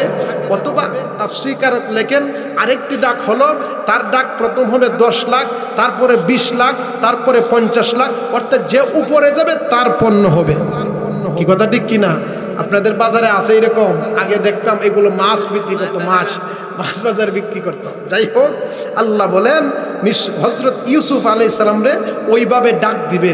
এর মধ্যে তাকফির তিনি হাজির হয়েছে, অর্থাৎ মিশরের খাদ্যমন্ত্রী তিনি। মিশরের কি খাদ্যমন্ত্রী, যে কোরআনে তার ভাষায় আল্লাহ বলেছেন আজিজ মিসরি। তার নাম কি? আজিজ মিসরি, অর্থাৎ জুলাইকার স্বামী। জুলাইকার স্বামী। তো জুলাইকার স্বামী যখন বাজারে যায় গোলাম খরিদ করতে, তখন কিন্তু সব গোলাম দেখার পরে যখন ইউসুফ আলাইহিস সালামের কাছে আসছে, আয়েশা বলে ইয়া সুবহানাল্লাহ, সে তো আসলে গোলাম নয়, যে কোনো চক্রান্তে সে আসছে। সুবহানাল্লাহ, আল্লাহু আকবার। وقال الذي اشتراه من مصر لامرأته أكرمي مثواه عسى أن ينفعنا أو نتخذه ولدا। হযরত আজিজ মিসরি বলে, ও কাফেলার লোক, এই লোকটাকে কয় টাকা বিক্রি করবে, কত টাকা দাম? বলে ডাক তুলেন। বলে কেমন ডাক হবে বলো? বলে 50 লাখ। আজিজ মিসরি বলে 50 লাখ নয়, এই লোকের দাম আমি দিচ্ছি, তোমরা নাও। অর্থাৎ একটি পাল্লা নিয়ে আসো, এই পাল্লা নিয়ে আসবে, পাল্লার মধ্যে ইউসুফ আলাইহিস সালামকে রাখা হবে, আর ইউসুফ আলাইহিস সালামকে এক পাল্লায় রাখবো, অপর পাল্লায় অর্থাৎ জাফরান কালি দিব, অপর পাল্লায় স্বর্ণ দিব, অপর পাল্লায় পৃথিবীর যত দামি জিনিস আছে সব দিব। সেই দামি জিনিসের যত মূল্য হবে, সেই বালকের তত মূল্য হবে। হযরতে ইউসুফ আলাইহিস সালামকে আজিজ মিসরি খরিদ করবে, তার দাম কত? যারা আমরা দেখেছি অনেক সময় আমাদের মাদ্রাসায় একজন হুজুর আছে, তিনি কি করেন, মানে তাবিজ দেন। তাবিজ কি করেন? তাবিজ বিক্রি করেন। তাবিজ বিক্রি করতে জাফরানের কালি লাগে। কি কথা ঠিক কিনা? কেমন মূল্য জানেন? এতটুক জাফরান কালি 3000 টাকা দাম। সুবহানাল্লাহ আছে? আরো জোরে বলেন না সুবহানাল্লাহ। আজিজ মিসরি বলে, ও মিশরের বালক শুনো, মিশরের কাফেলা শুনো, আমি সাধারণ মূল্যে তাকে খরিদ করব না। এক পাল্লায় ইউসুফ পয়গম্বরকে তুলবে, অপর পাল্লায় আমি স্বর্ণ দিব, স্বর্ণ দেওয়ার পরে এক পাল্লায় হযরত ইউসুফকে তুলবে, অপর পাল্লায় আমি জাফরান দিব। ইউসুফের সমান যতটুকু জাফরান হবে তত দিয়ে খরিদ করব। সুবহানাল্লাহ। কই 50 লাখ, এখন 50 কোটি হয়ে যায়। সুবহানাল্লাহ, সুবহানাল্লাহ। তো তারা দেখলো আসল বিষয়টা, সে তো আসলে কেনা বেচার উপযুক্ত নয়, যে কোনো একটা ষড়যন্ত্রে পরে তাকে নিয়ে আসছে। দেখতে চেহারার মধ্যে দেখা যায় নূর চমকাচ্ছে, দেখতে দেখা যায় সে আল্লাহর নবী হবেন। জুড়ে বলেন সুবহানাল্লাহ। তাহলে হযরত ইউসুফ আলাইহিস সালামের দাম পৃথিবীতে আছে, পৃথিবীর টাকা দিয়ে কিনা যাবে? বলেন তো কিনা যাবে? কিনা যাবে না, খরিদ করা যাবে না। ইউসুফ আলাইহিস সালামকে কিনা যাবে না। কিন্তু আজিজ মিসরিকে আল্লাহ এমন একটি জ্ঞান দিছে, পৃথিবীতে তাফসীরকারক লেখেন তিনজন মানুষকে আল্লাহ জ্ঞান দিয়েছিল, এর মধ্যে দুইজন পুরুষ আর একজন মহিলা। জুড়ে বলেন সুবহানাল্লাহ। দুইজন পুরুষের মধ্যে একজন হলেন হযরত উমর রাদিয়াল্লাহু তাআলা আনহু। জ্ঞান আল্লাহ যেটি দেখতে পারতেন, চেহারা বুঝতে পারতেন, কারণ রাসূলুল্লাহ দুনিয়াতে বিদায় হওয়ার পরে যখন রাষ্ট্রে মদিনায় মারামারি কাটাকাটি হানাহানি হবে, হযরত উমর রাদিয়াল্লাহু তাআলা দাঁড়ায় বলছেন, এই শোনো, রাসূল দুনিয়া থেকে বিদায় হওয়ার পরে আবু বকরের চেহারার মধ্যে আসছে, সে খলিফা হবে, সে আমাদের নেতা হবে। জুড়ে বলেন সুবহানাল্লাহ। দুই নম্বর হলো আজিজ মিসরি। তাকে আল্লাহ এমন চক্ষু দিয়েছিলেন, মানুষের চেহারার দিকে তাকাইলেই বুঝতে পারতেন সেই লোকটা আসলে গোলাম নয়, সে আল্লাহর নবী হবে। জুড়ে বলেন সুবহানাল্লাহ। তাফসীর কারক লেখেন ৩ নম্বর হলো একজন মহিলা, সেই মহিলাটার নাম হলো সফুরা। সেই মহিলাটা আল্লাহ বলেন, সেই মহিলাটা হলো হযরত মুসা আলাইহিস সালামের বিবি। সেই মহিলাটা হযরত শুআয়ব আলাইহিস সালামের মেয়ে।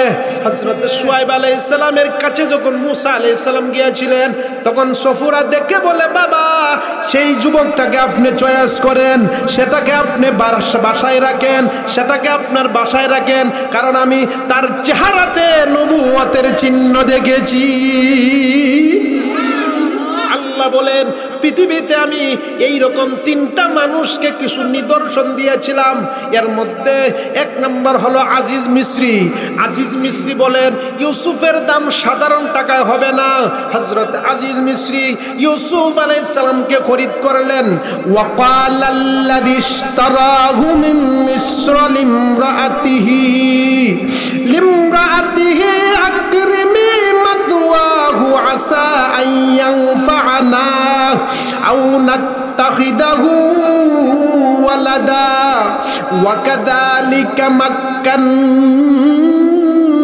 লিইউসুফা ফিল আরদি ওয়া লিনুআল্লিমাহু মিন তা'ওয়িলিল আহাদিস। আজিজ মিসরি যখন পয়গম্বর ইউসুফ আলাইহিস সালামকে খরিদ করলেন, কিনার পরে এখন দেখা যায় কোনো কিছু করতে হলে বিবির পরামর্শের প্রয়োজন। কি কথা ঠিক কিনা? তিনিও ভাবতেছে, আমি তো খাদ্যমন্ত্রী, এত টাকা আমার আছে খরিদ করলাম, বাসাতে গেলে একটু চান্স পাওয়া যাবে কিনা, না মাইর হয়ে দেয় আল্লাহ জানে। চিন্তা করি, কি চিন্তা?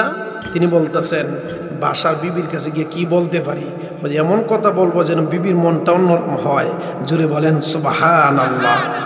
ওয়াকালাল্লাযী ইশতারাহু মিন মিসর লিমরাআতিহি আকরিমি মাথওয়াহু আসা আন ইয়ানফা'না আও নাত্তাখিদাহু ওয়ালাদা।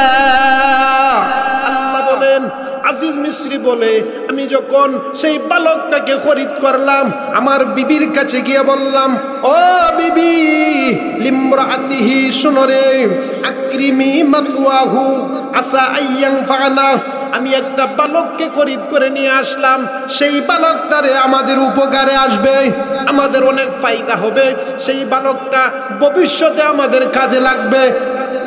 এখন শুধু যদি উপকারের কথা বলে, বিবি বলবে দাম কত? বললে এত। মাথা নষ্ট হয়েছে, গোলাম কিনতে এত টাকা লাগে। আরো কি বললেন? বাঁচার জন্য বললেন, বিবি শুনো, আও নাত্তাখিদাহু ওয়ালাদা, ও আমার বিবি গো, তাকে কি করবে? শুধু আমাদের উপকারে আসবে না, আমরা বার্ধক্য হলে তো উপকারে আসবেই। আও নাত্তাখিদাহু ওয়ালাদা, কিন্তু দেখো তোমার কোনো সন্তান হয় না, আমার কোনো সন্তান নাই, বিবি গো, এই ছেলেটাকে আমরা সন্তান রূপে গ্রহণ করব। এবার তো বিবির চেহারা যদিও কালো থাকে, চেহারা যদি অনেক রাগান্বিত থাকে, যখন সন্তানের কথা শুনেছে বিবি খুশি হয়ে গেছে। আজিজ মিসরি বলতেছে, বিবি, সন্তানটা কাজে আসবে, বৃদ্ধ হইলে কে দেখবে? বললে, আচ্ছা দেখার লোক আছে, কিন্তু সন্তান তো আমাদের নাই, এটা সন্তানই বানায় নিব। সুবহানাল্লাহ।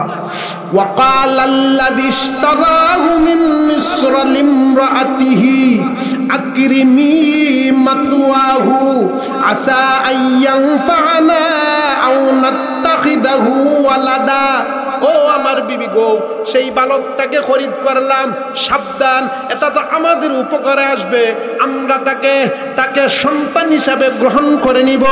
কারণ কোনো বালক যদি নিয়ে আসা হয়, স্বাভাবিকত কোনো গোলামকে খরিদ করলে সেটা বাড়ির কর্মচারী কাজ করবে, কথা বলেন ঠিক কিনা?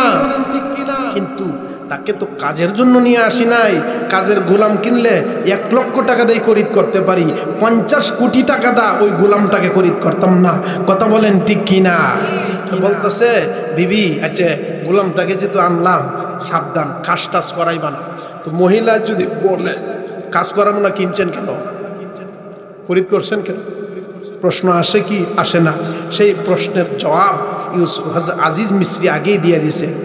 ও জুলাইকা, শুনে রাখো, ওয়াকালাল্লাযী ইশতারাহু মিন মিসর লিমরাআতিহি আকরিমি মাসওয়াহু আসা আইয়ানফা'না আও নাত্তাখিদাহু ওয়ালাদা। ও আমার স্ত্রী, সেই গোলামটাকে আমি খরিদ করলাম, সেই গোলামটাকে আমি খরিদ করলাম তোমার বাড়ির কাজ করার জন্য নয়, তোমার কর্মচারী হওয়ার জন্য নয়।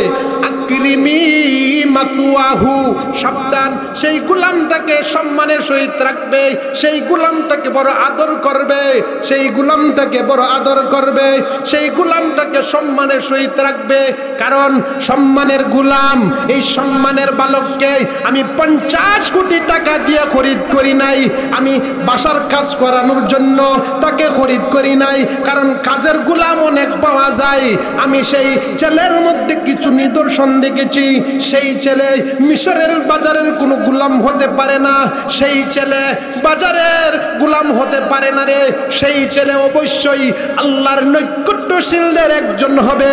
কারণ কোনো ষড়যন্ত্রে পায়তারা করে তাকে বিক্রি করে দিয়েছে, অথবা কোনো ষড়যন্ত্র করে মিশরের বাজারে খরিদ করা হয়েছে। এবার আজিজ মিস্ত্রি বলে, ও আমার বিবি গো, আকরিমি, সেই সন্তানটাকে তুমি সম্মান করিও। আল্লাহ বলেন, আজিজ মিস্ত্রি যখন খরিদ করলো, আল্লাহ পয়গম্বর ইউসুফ আলাইহিস সালামকে জানায় দিয়েছেন, ওয়াকাযালিকা মাক্কান্না লিইউসুফা ফিল আরদি।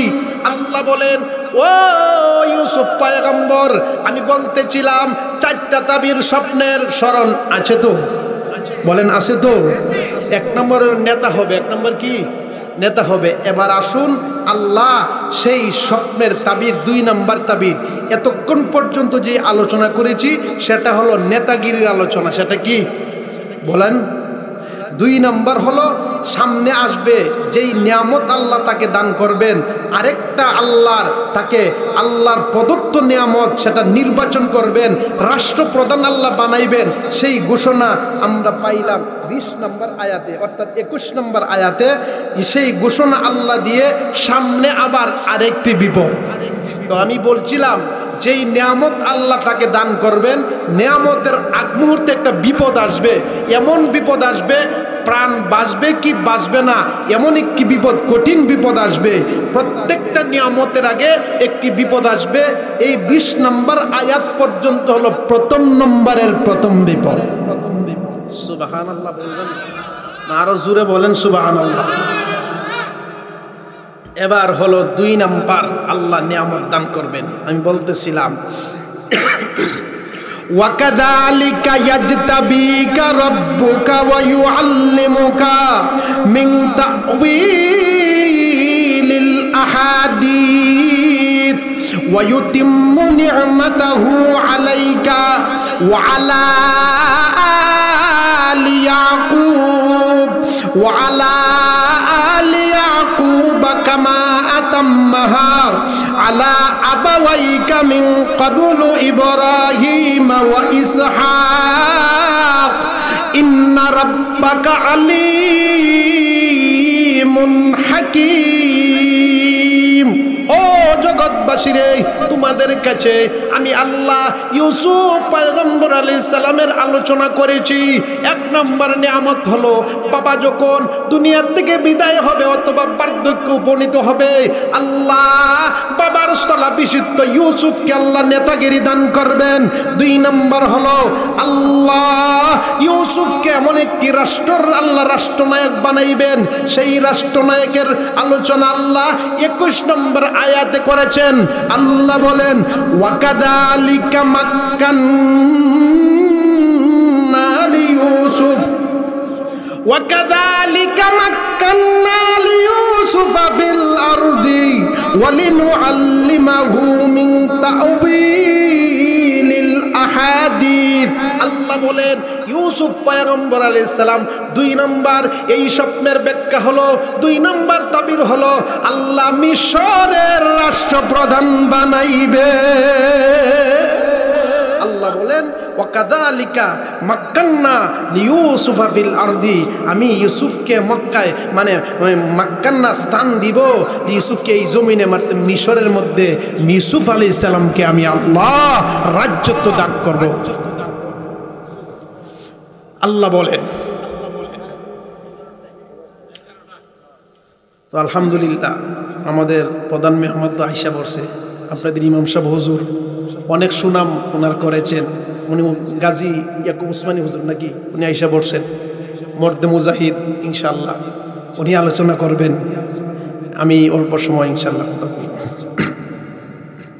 আল্লাহ বলেন ওয়াকাযালিকা মাক্কান্না লিইউসুফা ফিল আরদি ওয়ালিনুআল্লিমাহু মিন তা'ওয়িলিল আহাদিস ওয়াল্লাহু গালিবুন আলা আমরিহি ওয়ালাকিন্না আকতারান নাসি লা ইয়ালামুন।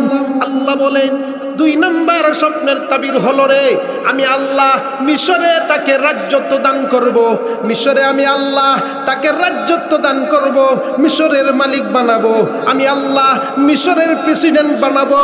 আমার এই পয়গম্বর অল্প টাকার বিক্রির মূল্য নয়, আমার পয়গম্বর ওয়াশারাউহু বিতামানিম বাকসিন দারাহিমা মাদুদা, যার মূল্য যত সেই মূল্য পৃথিবীর কেউ দিতে পারে নাই। 10 ভাই অল্প টাকা বিক্রি করে দিয়েছে। ইউসুফ সম্পর্কে তাদের কোনো ধারণা নাই, যদিও আজিজ মিস্রি তাকে খরিদ করে, কিন্তু আজিজ মিস্রিও খরিদ করার যোগ্যতা তার নাই। আছে বলেন তো জাফরানের সমান যদি ইউসুফ আলাইহিস সালামকে তুলে তারপরে কি ইউসুফ আলাইহিস সালামের মূল্য হবে না? আল্লাহ বলেন ওয়াকাদালিকা মাক্কান্না লিইউসুফা ফিল আরদি ওয়ালিনুআল্লিমাহু মিন তা'ওয়িলিল আহাদিস ওয়াল্লাহু গালিবুন আলা আমরিহি ওয়ালাকিন্না আকতারান নাসি লা ইয়ালামুন। আল্লাহ বলেন আমি আমার ইউসুফকে, আমি আমার পয়গম্বরকে মিশরের রাষ্ট্রনায়ক বানাবো, মিশরের প্রেসিডেন্ট আমি আল্লাহ বানাবো। এটা হলো স্বপ্নের 2 নম্বর তাবির। এবার আল্লাহ বলেন 3 নম্বর তাবির হলো মিন তা'ওয়িলিল আহাদিস। আমি আল্লাহ বললাম 3 নম্বর হলো যে আল্লাহ পবিত্র কুরআনুল কারীমে বলেছিলেন স্বপ্নের 2 নম্বর ব্যাখ্যা। এবার স্বপ্নের 3 নম্বর ব্যাখ্যা হলো আমি আল্লাহ তাকে নিগুড় তত্ত্ব শিক্ষা দিব, অর্থাৎ স্বপ্নের ব্যাখ্যা আমি আল্লাহ ইউসুফের মাধ্যমে ব্যক্ত করাবো। ইউসুফ আলাইহিস সালাম স্বপ্নের ব্যাখ্যা দিবে বড় চমৎকার, স্বপ্নের তাবির দিবে বড় চমৎকার, যেটা বাস্তব হয় সেটাই দিবে। আর সেই জ্ঞান পৃথিবীর কোনো মানুষকে আল্লাহ দেন নাই, পৃথিবীর কোনো সাধারণ মানুষকে আল্লাহ দেন নাই। সেই ব্যাপারে আল্লাহ ইউসুফকে নির্বাচন করেছে।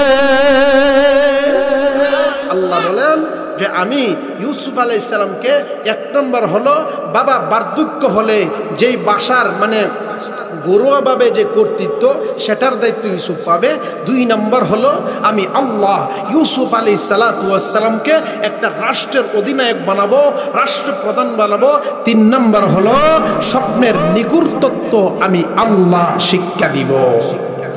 এই স্বপ্নের নিগূঢ় তত্ত্ব আল্লাহ শিক্ষা দিবেন। আল্লাহ বলেন এরপরে, ওয়াল্লাহু গালিবুন আলা আমরিহি ওয়ালাকিন্না আকতারান নাসি লা ইয়ালামুন। আল্লাহ বলেন আমি আমার কাজে গালেব, আমি আমার কাজে শক্তিশালী, আমি আমার কাজে গালেব, আমি আল্লাহ শক্তিশালী। ওয়ালাকিন্না আকতারান নাসি লা ইয়ালামুন, কিন্তু অধিকাংশ মানুষ জানে না। ইউসুফের 10 ভাই জানে না রে ইউসুফ আলাইহিস সালামের কেমন সম্মান, ইউসুফের 10 ভাই জানে না ইউসুফ আলাইহিস সালাম কোন মর্যাদার মানুষ। আরে পথের রাস্তার প্রতীকও জানে না ইউসুফ কোন তবকার মানুষ। আরে শুধু রাস্তার প্রতীকই নয়, মিশরের বাদশাও জানে না ইউসুফ কোন তবকার মানুষ। আল্লাহ বলেন ওয়াল্লাহু গালিবুন আলা আমরিহি ওয়ালাকিন্না আকতারান নাসি লা ইয়ালামুন। আমি আল্লাহ আমার বিষয়ে গালিব, আমি আল্লাহ কি চাচ্ছি পৃথিবীর কেউ জানে না, কিন্তু সেটা জানি আমি আল্লাহ। আল্লাহ এরপর রাতে বলেন ওয়ালাম্মা বালাগা আশুদ্দাহু আতাইনাহু হুকমান ওয়া ইলমা ওয়া কাযালিকা নাজজিল মুহসিনিন।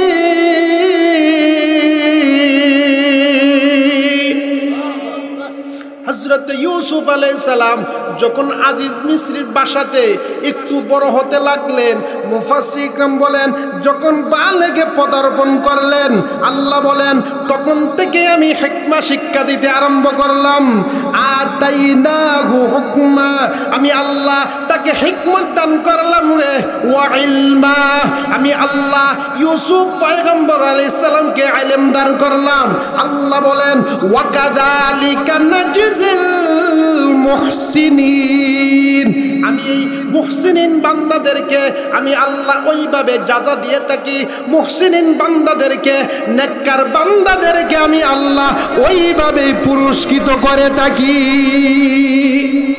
ইউসুফ আলাইহিস সালাতু ওয়াস সালাম যখন তিনি একটু বালেগ হলেন, আল্লাহ বলেন এতক্ষণ আমি আল্লাহ তাকে সুসংবাদ দিয়েছি। প্রথম সুসংবাদটা হলো প্রথম বিপদ হলো, সেই বিপদের পরেই আল্লাহ তাকে এমন একটি নেয়ামত দান করবেন। সেই নেয়ামতটা বলেন তো দেখি, মিশরের যদি বাদশা হয় পরিবারের বাদশা হওয়া যাবে না? বলেন পরিবারের বাদশা হওয়া যাবে না? প্রথম নেয়ামত আমি আল্লাহ দান করলাম। যখন একটু বালেগ হইল, বালেগে পদার্পণ করলো, আল্লাহ বলেন তখন আমি আল্লাহ হিকমত দান করতে শুরু করলাম, হিকমত শিক্ষা দিতে আরম্ভ করলাম। এরপরে আরেকটু যখন বুঝলো, ওয়া ইলমা, আমি আল্লাহ ইলম দান করলাম। এটা এই জন্য সে একজন নেককার মানুষ, সে একজন নিষ্পাপ মানুষ। নবী আলাইহিস সালাম সকলের নিষ্পাপ, সেটা হলো আমাদের বিশ্বাস। কথা বলেন ঠিক কিনা? কোনো নবীর কোনো গুনাহ নেই। বর্তমান ফিতনার যুগ, একদল লোক আছে তারা বলে নবীরাও গুনাহ করে, নাউজুবিল্লাহ বলেন না। তা আমাদের বিশ্বাস হলো, আমাদের আকীদা বিশ্বাস হলো, আহলুস সুন্নাত ওয়াল জামাআতের আকীদা বিশ্বাস হলো সমস্ত নবীরা গুনার ঊর্ধ্বে, কোনো নবী কোনো গুনাহ করেন নাই। কথা বলেন ঠিক কিনা? আরেকটি আকীদার কথা বলছি, আমার নবী মুহাম্মদুর রাসূলুল্লাহ সাল্লাল্লাহু আলাইহি সাল্লাম, ওনার তো কোনো গুনাহ নেই, সামনের পিছনের আল্লাহ সব গুনাহ মাফ করে দিয়েছেন। আমি যেই বিষয়টি বলতে চাচ্ছি সেটা হলো নবীজির সাহাবাই গ্রাম, রাসূলুল্লাহ সাল্লাল্লাহু আলাইহি ওয়াসাল্লাম বলেছেন আসহাবুকান নুজুম, আসহাবুকান নুজুম ইহতাদাইতুম, আমার সাহাবাই গ্রাম হলো আকাশের তারকার ন্যায়, তাদেরকে যদি আপনি ফলো করেন সঠিক পথ পাবেন। সুতরাং সেটা রাসূলুল্লাহর বাণী, আমরা সাহাবাই গ্রামদেরকে যদি মেনে নেই সঠিক পথ পেয়ে যাব। আমাদের জন্য মিয়ারে হক, সত্যের মাপকাঠি হলো সাহাবাই কিরাম। কথা বলেন ঠিক কিনা? রাসূলুল্লাহ সাল্লাল্লাহু আলাইহি ওয়াসাল্লাম তো হাদিসের মধ্যে বলেছেন, আল্লাহ বলেছেন কামা আমানান নাস, যেমন এইভাবে মানুষেরা ঈমান এনেছে। মুফাসসির ইকরাম বলেছেন আল্লাহ সেখানে বুঝাইছেন সাহাবাই কিরামকে, যেমন এইভাবে সাহাবাই কিরাম ঈমান এনেছেন, ওই এমনি ভাবে তোমরা যদি ঈমান আনো তোমরা কমপ্লিট মুসলমান হয়ে যাবে। আহলুস সুন্নাত ওয়াল জামাতের আকীদা হলো সাহাবাই কিরাম তারা আল্লাহর পক্ষ থেকে তাদেরকে ঘোষণা, তারা হলো মিয়ারে হক, তারা হলো সত্য সত্যের মাপকাঠি, তারা হলো আমাদের মানদণ্ড। কথা বলেন ঠিক কিনা? যারা এই বিষয়টি গ্রহণ করতে চান না, আসলে তো আপনারা আহলুস সুন্নাত ওয়াল জামাতের মধ্যে পড়েন না। আর যদি আহলুস সুন্নাত ওয়াল জামাতের মধ্যে না পড়েন, তাহলে বনি ইসরাইলের 72 দল ছিল। রাসূল বলেন আমার যুগে 73 দল, 73 দলের মধ্যে 72 দল জাহান্নামে যাবে, এক দল জান্নাতে যাবে। সাহাবায়ে কেরাম জিজ্ঞাসা করলেন, ইয়া রাসূলুল্লাহ, কারা কারা জান্নাতে যাবে একটু পরিচয় করায় দেন। রাসূলুল্লাহ বলেন, মা আনা আলাইহি ওয়া আসহাবিহি, আমি এবং আমার সাহাবায়ে কেরাম যেই মতাদর্শের মধ্যে আছে, সেই 72 দলে বিভক্ত 72 দল জাহান্নামে যাবে, এক দল জান্নাতে যাবে। সেই দলটি হলো আহলুল সুন্নাত ওয়াল জামাত। আর আহলুল সুন্নাত ওয়াল জামাতের আকীদা হলো সাহাবায়ে কেরাম সত্যের মাপকাঠি। কথা বলেন ঠিক কিনা? আল্লাহ বলেন, ওয়ালাম্মা বালাগা আশুদ্দাহু আতাইনাহু হুকমান ওয়া ইলমা ওয়া কাযালিকা নাজজিল মুহসিনিন। আমান দান করলাম। আল্লাহ বলেন, ওয়া কাযালিকা নাজজিল মুহসিনিন। আমার সেই পয়গম্বর মুহসিনিন মানে নেককার, আমার নবীর কোনো গুনাহ নাই, আমার নবীদের কোনো পাপ নাই, কোনো ভুল নাই। যদিও হাসরের মাঠে কোনো নবী তার নিজের ভুল স্বীকার করবে, আমাদের জবান দ্বারা সেটা বলা জায়েজ হবে না, হারাম হবে। কথা বলেন ঠিক কিনা? আল্লাহ বলেন, ইউসুফ পয়গম্বর আলাইহিস সালাম যখন বালেগে পদার্পণ করলেন, অনেক সুন্দর, যেই সুন্দরের কোনো শেষ নাই রে। নবী আমার বলেন, আমি যখন আরশে আজিমে যাই, হযরত ইউসুফকে 3 নম্বর আকাশের মধ্যে পাই। আমি ইউসুফের দিকে তাকাইয়া থাকি, আল্লাহর নবী জিবরাইলের সঙ্গে আছেন। জিবরাইলকে জিজ্ঞাসা করেন, ও জিবরাইল, এত সুন্দর লোক তো আমি পৃথিবীতে আর কাউকে দেখি নাই। জিবরাইল বলেন, ইয়া রাসূলুল্লাহ, ইয়া হাবিবাল্লাহ, তাকে চিনেন? বলে, তাকে চিনি না। বলে, তিনি হলেন হযরত ইউসুফ আলাইহিস সালাম। আল্লাহ বলেন, এই পৃথিবীতে যত সৌন্দর্য আছে, এই সৌন্দর্য দুটো ভাগ করে এক ভাগ হযরত ইউসুফ আলাইহিস সালামকে দান করেছেন, আর এক ভাগ সমস্ত পৃথিবীকে আল্লাহ দান করেছেন। যতই সুন্দর হয়, কিন্তু আমাদের নবীর চেয়ে বেশি নয়। কথা বলেন ঠিক কিনা? যাই হোক, ইউসুফ আলাইহিস সালাতু ওয়াস সালাম তিনি সৌন্দর্য ছিলেন, বালেগ হলেন, পদার্পণ করলেন। এখন হলো আরেক ঘটনা, সেই বিপদে শেষ করে সেই বিপদ সামনে আসতেছে। বিপদটা কি? যে আল্লাহ তাকে দান করবেন।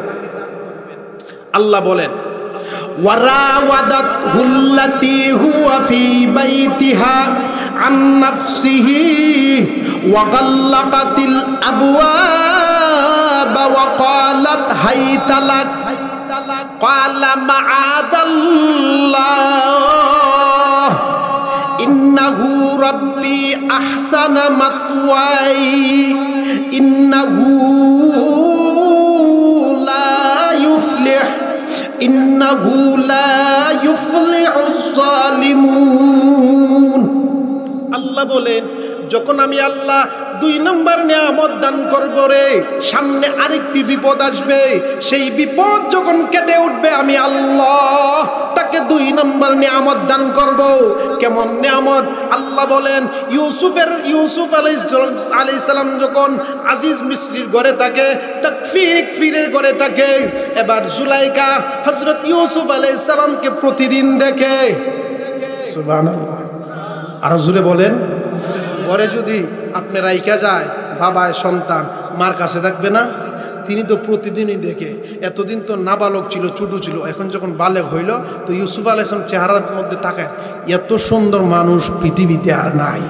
তখন এতদিন হযরত জুলাইখা লালন পালন করছিলে ভালোবাসা দিয়ে, অর্থাৎ সন্তান হবে। এখন আবার তরিকা ভিন্ন হয়ে গেছে, পাল্লায় লাগছে। তরিকা কি? এখন চাইতেছে যে ওই আজিজ মিসরির হক নষ্ট করতে। বুঝছেন না আপনারা? ওয়ারাওয়াদাতুহু আল্লাতী হুয়া ফী বাইতিহা আন নাফসিহি ওয়া গাল্লাকাতিল আবওয়াবা ওয়া ক্বালাত হাইতা লাক। তিনি যখন ইউসুফ আলাইহিস সালাম যখন এই আজিজ মিসরির ঘরে থাকে, জুলাইকার কাছে থাকে, এবার যেই ঘরে জুলাইকা থাকে, ওই ঘরে ইউসুফ থাকে। এবার জুলাইকা হঠাৎ করে তার মনে কুমন্ত্রণা সৃষ্টি হলো। কুমন্ত্রণার দরুন ওয়া গাল্লাকাতিল আবওয়াবা ওয়া ওয়াকালাত হাইতালাক, এবার বলল দরজাটা বন্ধ করে দিল। আর ওয়াকালাত হাইতালাক বলল আসো আমার কাছে আসো, এখানে আমি ছাড়া আর কেউই নাই, আমি আর তুমি। নাউযুবিল্লাহ। এতদিন কি উদ্দেশ্য লালন পালন করছে? সন্তান, সন্তান হবে, উপকার হবে, মরার সময় কাজে লাগবে। এখন হলো আজিজ মিস্ত্রির হক নষ্ট করবে। বলতেছে ওয়াকালাত হাইতালাক, আসো আসো আমার কাছে আসো। ইউসুফ আলাইহিস সালাম তো নিষ্পাপ। যারা বলেন পাপিষ্ট তারা অবশ্যই নিজেরা পাপিষ্ট, কোনো নবী পাপিষ্ট নন। কথা বলেন ঠিক কিনা? তিনি বলেন ক্বালা মাআদাল্লাহি ইন্নাহু রাব্বী আহসানা মাতওয়াই ইন্নাহু লা ইউফলিহুজ জালিমুন। ইউসুফ পয়গম্বর বলেন আচ্ছা আপনি কি করতে চান? আপনার স্বামী আমাকে দিয়েছে আহসানা মাতওয়াই, ভালো করে লালন পালন করতেন, আমি আপনার কাছে লালিত পালিত হব ভালো করে। রাব্বি আহসানা মাতওয়াই, রব্বি আমার মালিক, এই রব্বি আল্লাহ না, এই রব্বি হলো মালিক জি আজিজ মিস্রি। অর্থাৎ তিনি বলেন রব্বি আহসানা মাতওয়াই, আমাকে লালিত পালিত টাকার জায়গা করে দিয়েছেন আপনার রুমে, আপনার বাসায়, আপনি কি করতে চান? তিনি বলেন ক্বালা মাআদাল্লাহ, আপনি ও জুলাইকা যেই কাজটা তুমি করতে চাও, ক্বালা মাআদাল্লাহ, আমি আমার রবের কাছে ফানা চাই, আমার দ্বারা সেই কাজ সম্ভব হবে না। হযরতে ইউসুফ আলাইহিস সালাম বলে না না, সেটা দ্বারা সম্ভব, আমার দ্বারা নয়। কারণ আজিজ মিস্রি আমাকে দিছে লালন পালন করার জন্য, আপনার কাছে থাকবো, ভালো করে রাখবেন, আমি আমার মালিকের সাথে খিয়ানত করতে পারবো না। ইন্নাহু লা ইউফলিহুজ জালিমুন, আর আল্লাহ সীমা লঙ্ঘনকারীদেরকে পছন্দ করেন না। যেই আল্লাহ আমাকে এত ষড়যন্ত্র থেকে বাঁচাইয়া, যেই আল্লাহ আমাকে কূপ থেকে তুলে নিয়ে আইসা, যেই আল্লাহ আমাকে হত্যার মুখ থেকে বেঁচে নিয়ে আইসা, যে আল্লাহ আমাকে হেফাজত করেছেন, আর আমি কিভাবে এখন আল্লাহর এই নাফরমানি কাজ করব? ইন্নাহু লা ইউফলিহুজ জালিমুন, আল্লাহ সীমা লঙ্ঘনকারীদেরকে আল্লাহ কামিয়াব করবেন না, সাকসেসফুল করবেন না, সুতরাং আমার দ্বারা সেটা সম্ভব হবে না। জুড়ে বলেন সুবহানাল্লাহ। ওয়ালাকাদ হাম্মাত বিহি ওয়া হাম্মা বিহা লাউলা আরআ বুরহানা রাব্বি কাযালিকা লিনাসরিফা আনহুস সুআ ওয়াল ফাহশা ইন্নাহু মিন ইবাদিনাল মুখলাসিন। আয়েশা হযরতে ইউসুফ আলাইহিস সালাম জুলাইকার ঘরে যখন থাকেন, জুলাইকা তাকে নিয়ে গবেষণা করে, অর্থাৎ খারাপ চিন্তাধারা করে। ওয়ালাকাদ হাম্মাত বিহি, ইউসুফ আলাইহিস সালামকে নিয়ে চিন্তা করে। আল্লাহ বলেন ওয়া হাম্মা বিহা লাউলা, তাহলে যদি বারবার একই চিন্তা করে, একই প্রস্তাব দেয়, অনেক সময় মানুষ যারা মানুষ তারা কিন্তু ষড়যন্ত্রে পড়ে যাইতে পারে। কথা বলেন ঠিক কিনা? কিন্তু নবীদের বেলা তার চেয়ে ঊর্ধ্বে আল্লাহ তাদের মর্যাদা স্বরূপ দিয়েছেন। কথা বলেন ঠিক কিনা? ইউসুফ আলাইহিস সালামও সেটা পড়ে যাইতেন, লাউলা যদি আরআ বুরহানা রাব্বি, যদি আল্লাহর কোনো নিদর্শন না দেখতেন, আল্লাহ পাকের কোনো ঘটনা অলৌকিক কিছু না দেখতেন, তিনি হয়তো বা এটা পড়ে যাইতেন। হেফাজত করেন আল্লাহ। হেফাজত করেন কে? আরো জোরে বলেন কে? ওয়া হাম্মা বিহা লাউলা আরআ বুরহানা রাব্বি। ইউসুফ আলাইহিস সালাম জুলাইকা যখন বারবার প্রস্তাব দেয়, বারবার তাকে নিয়ে গবেষণা করে, তার কাছে আসে, তখন ইউসুফ আলাইহিস সালাতু ওয়াস সালামের মুফাসসির ইকরাম লিখেছেন যে ইউসুফ আলাইহিস সালামের কাছে, তার কাছে কেউ বলেন যে ইয়াকুব আলাইহিস সালামের চেহারাটুকু বেশে উঠেন, সেটা হলো আল্লাহর নিদর্শন, সেটা হলো আল্লাহর কারিমা সীমা।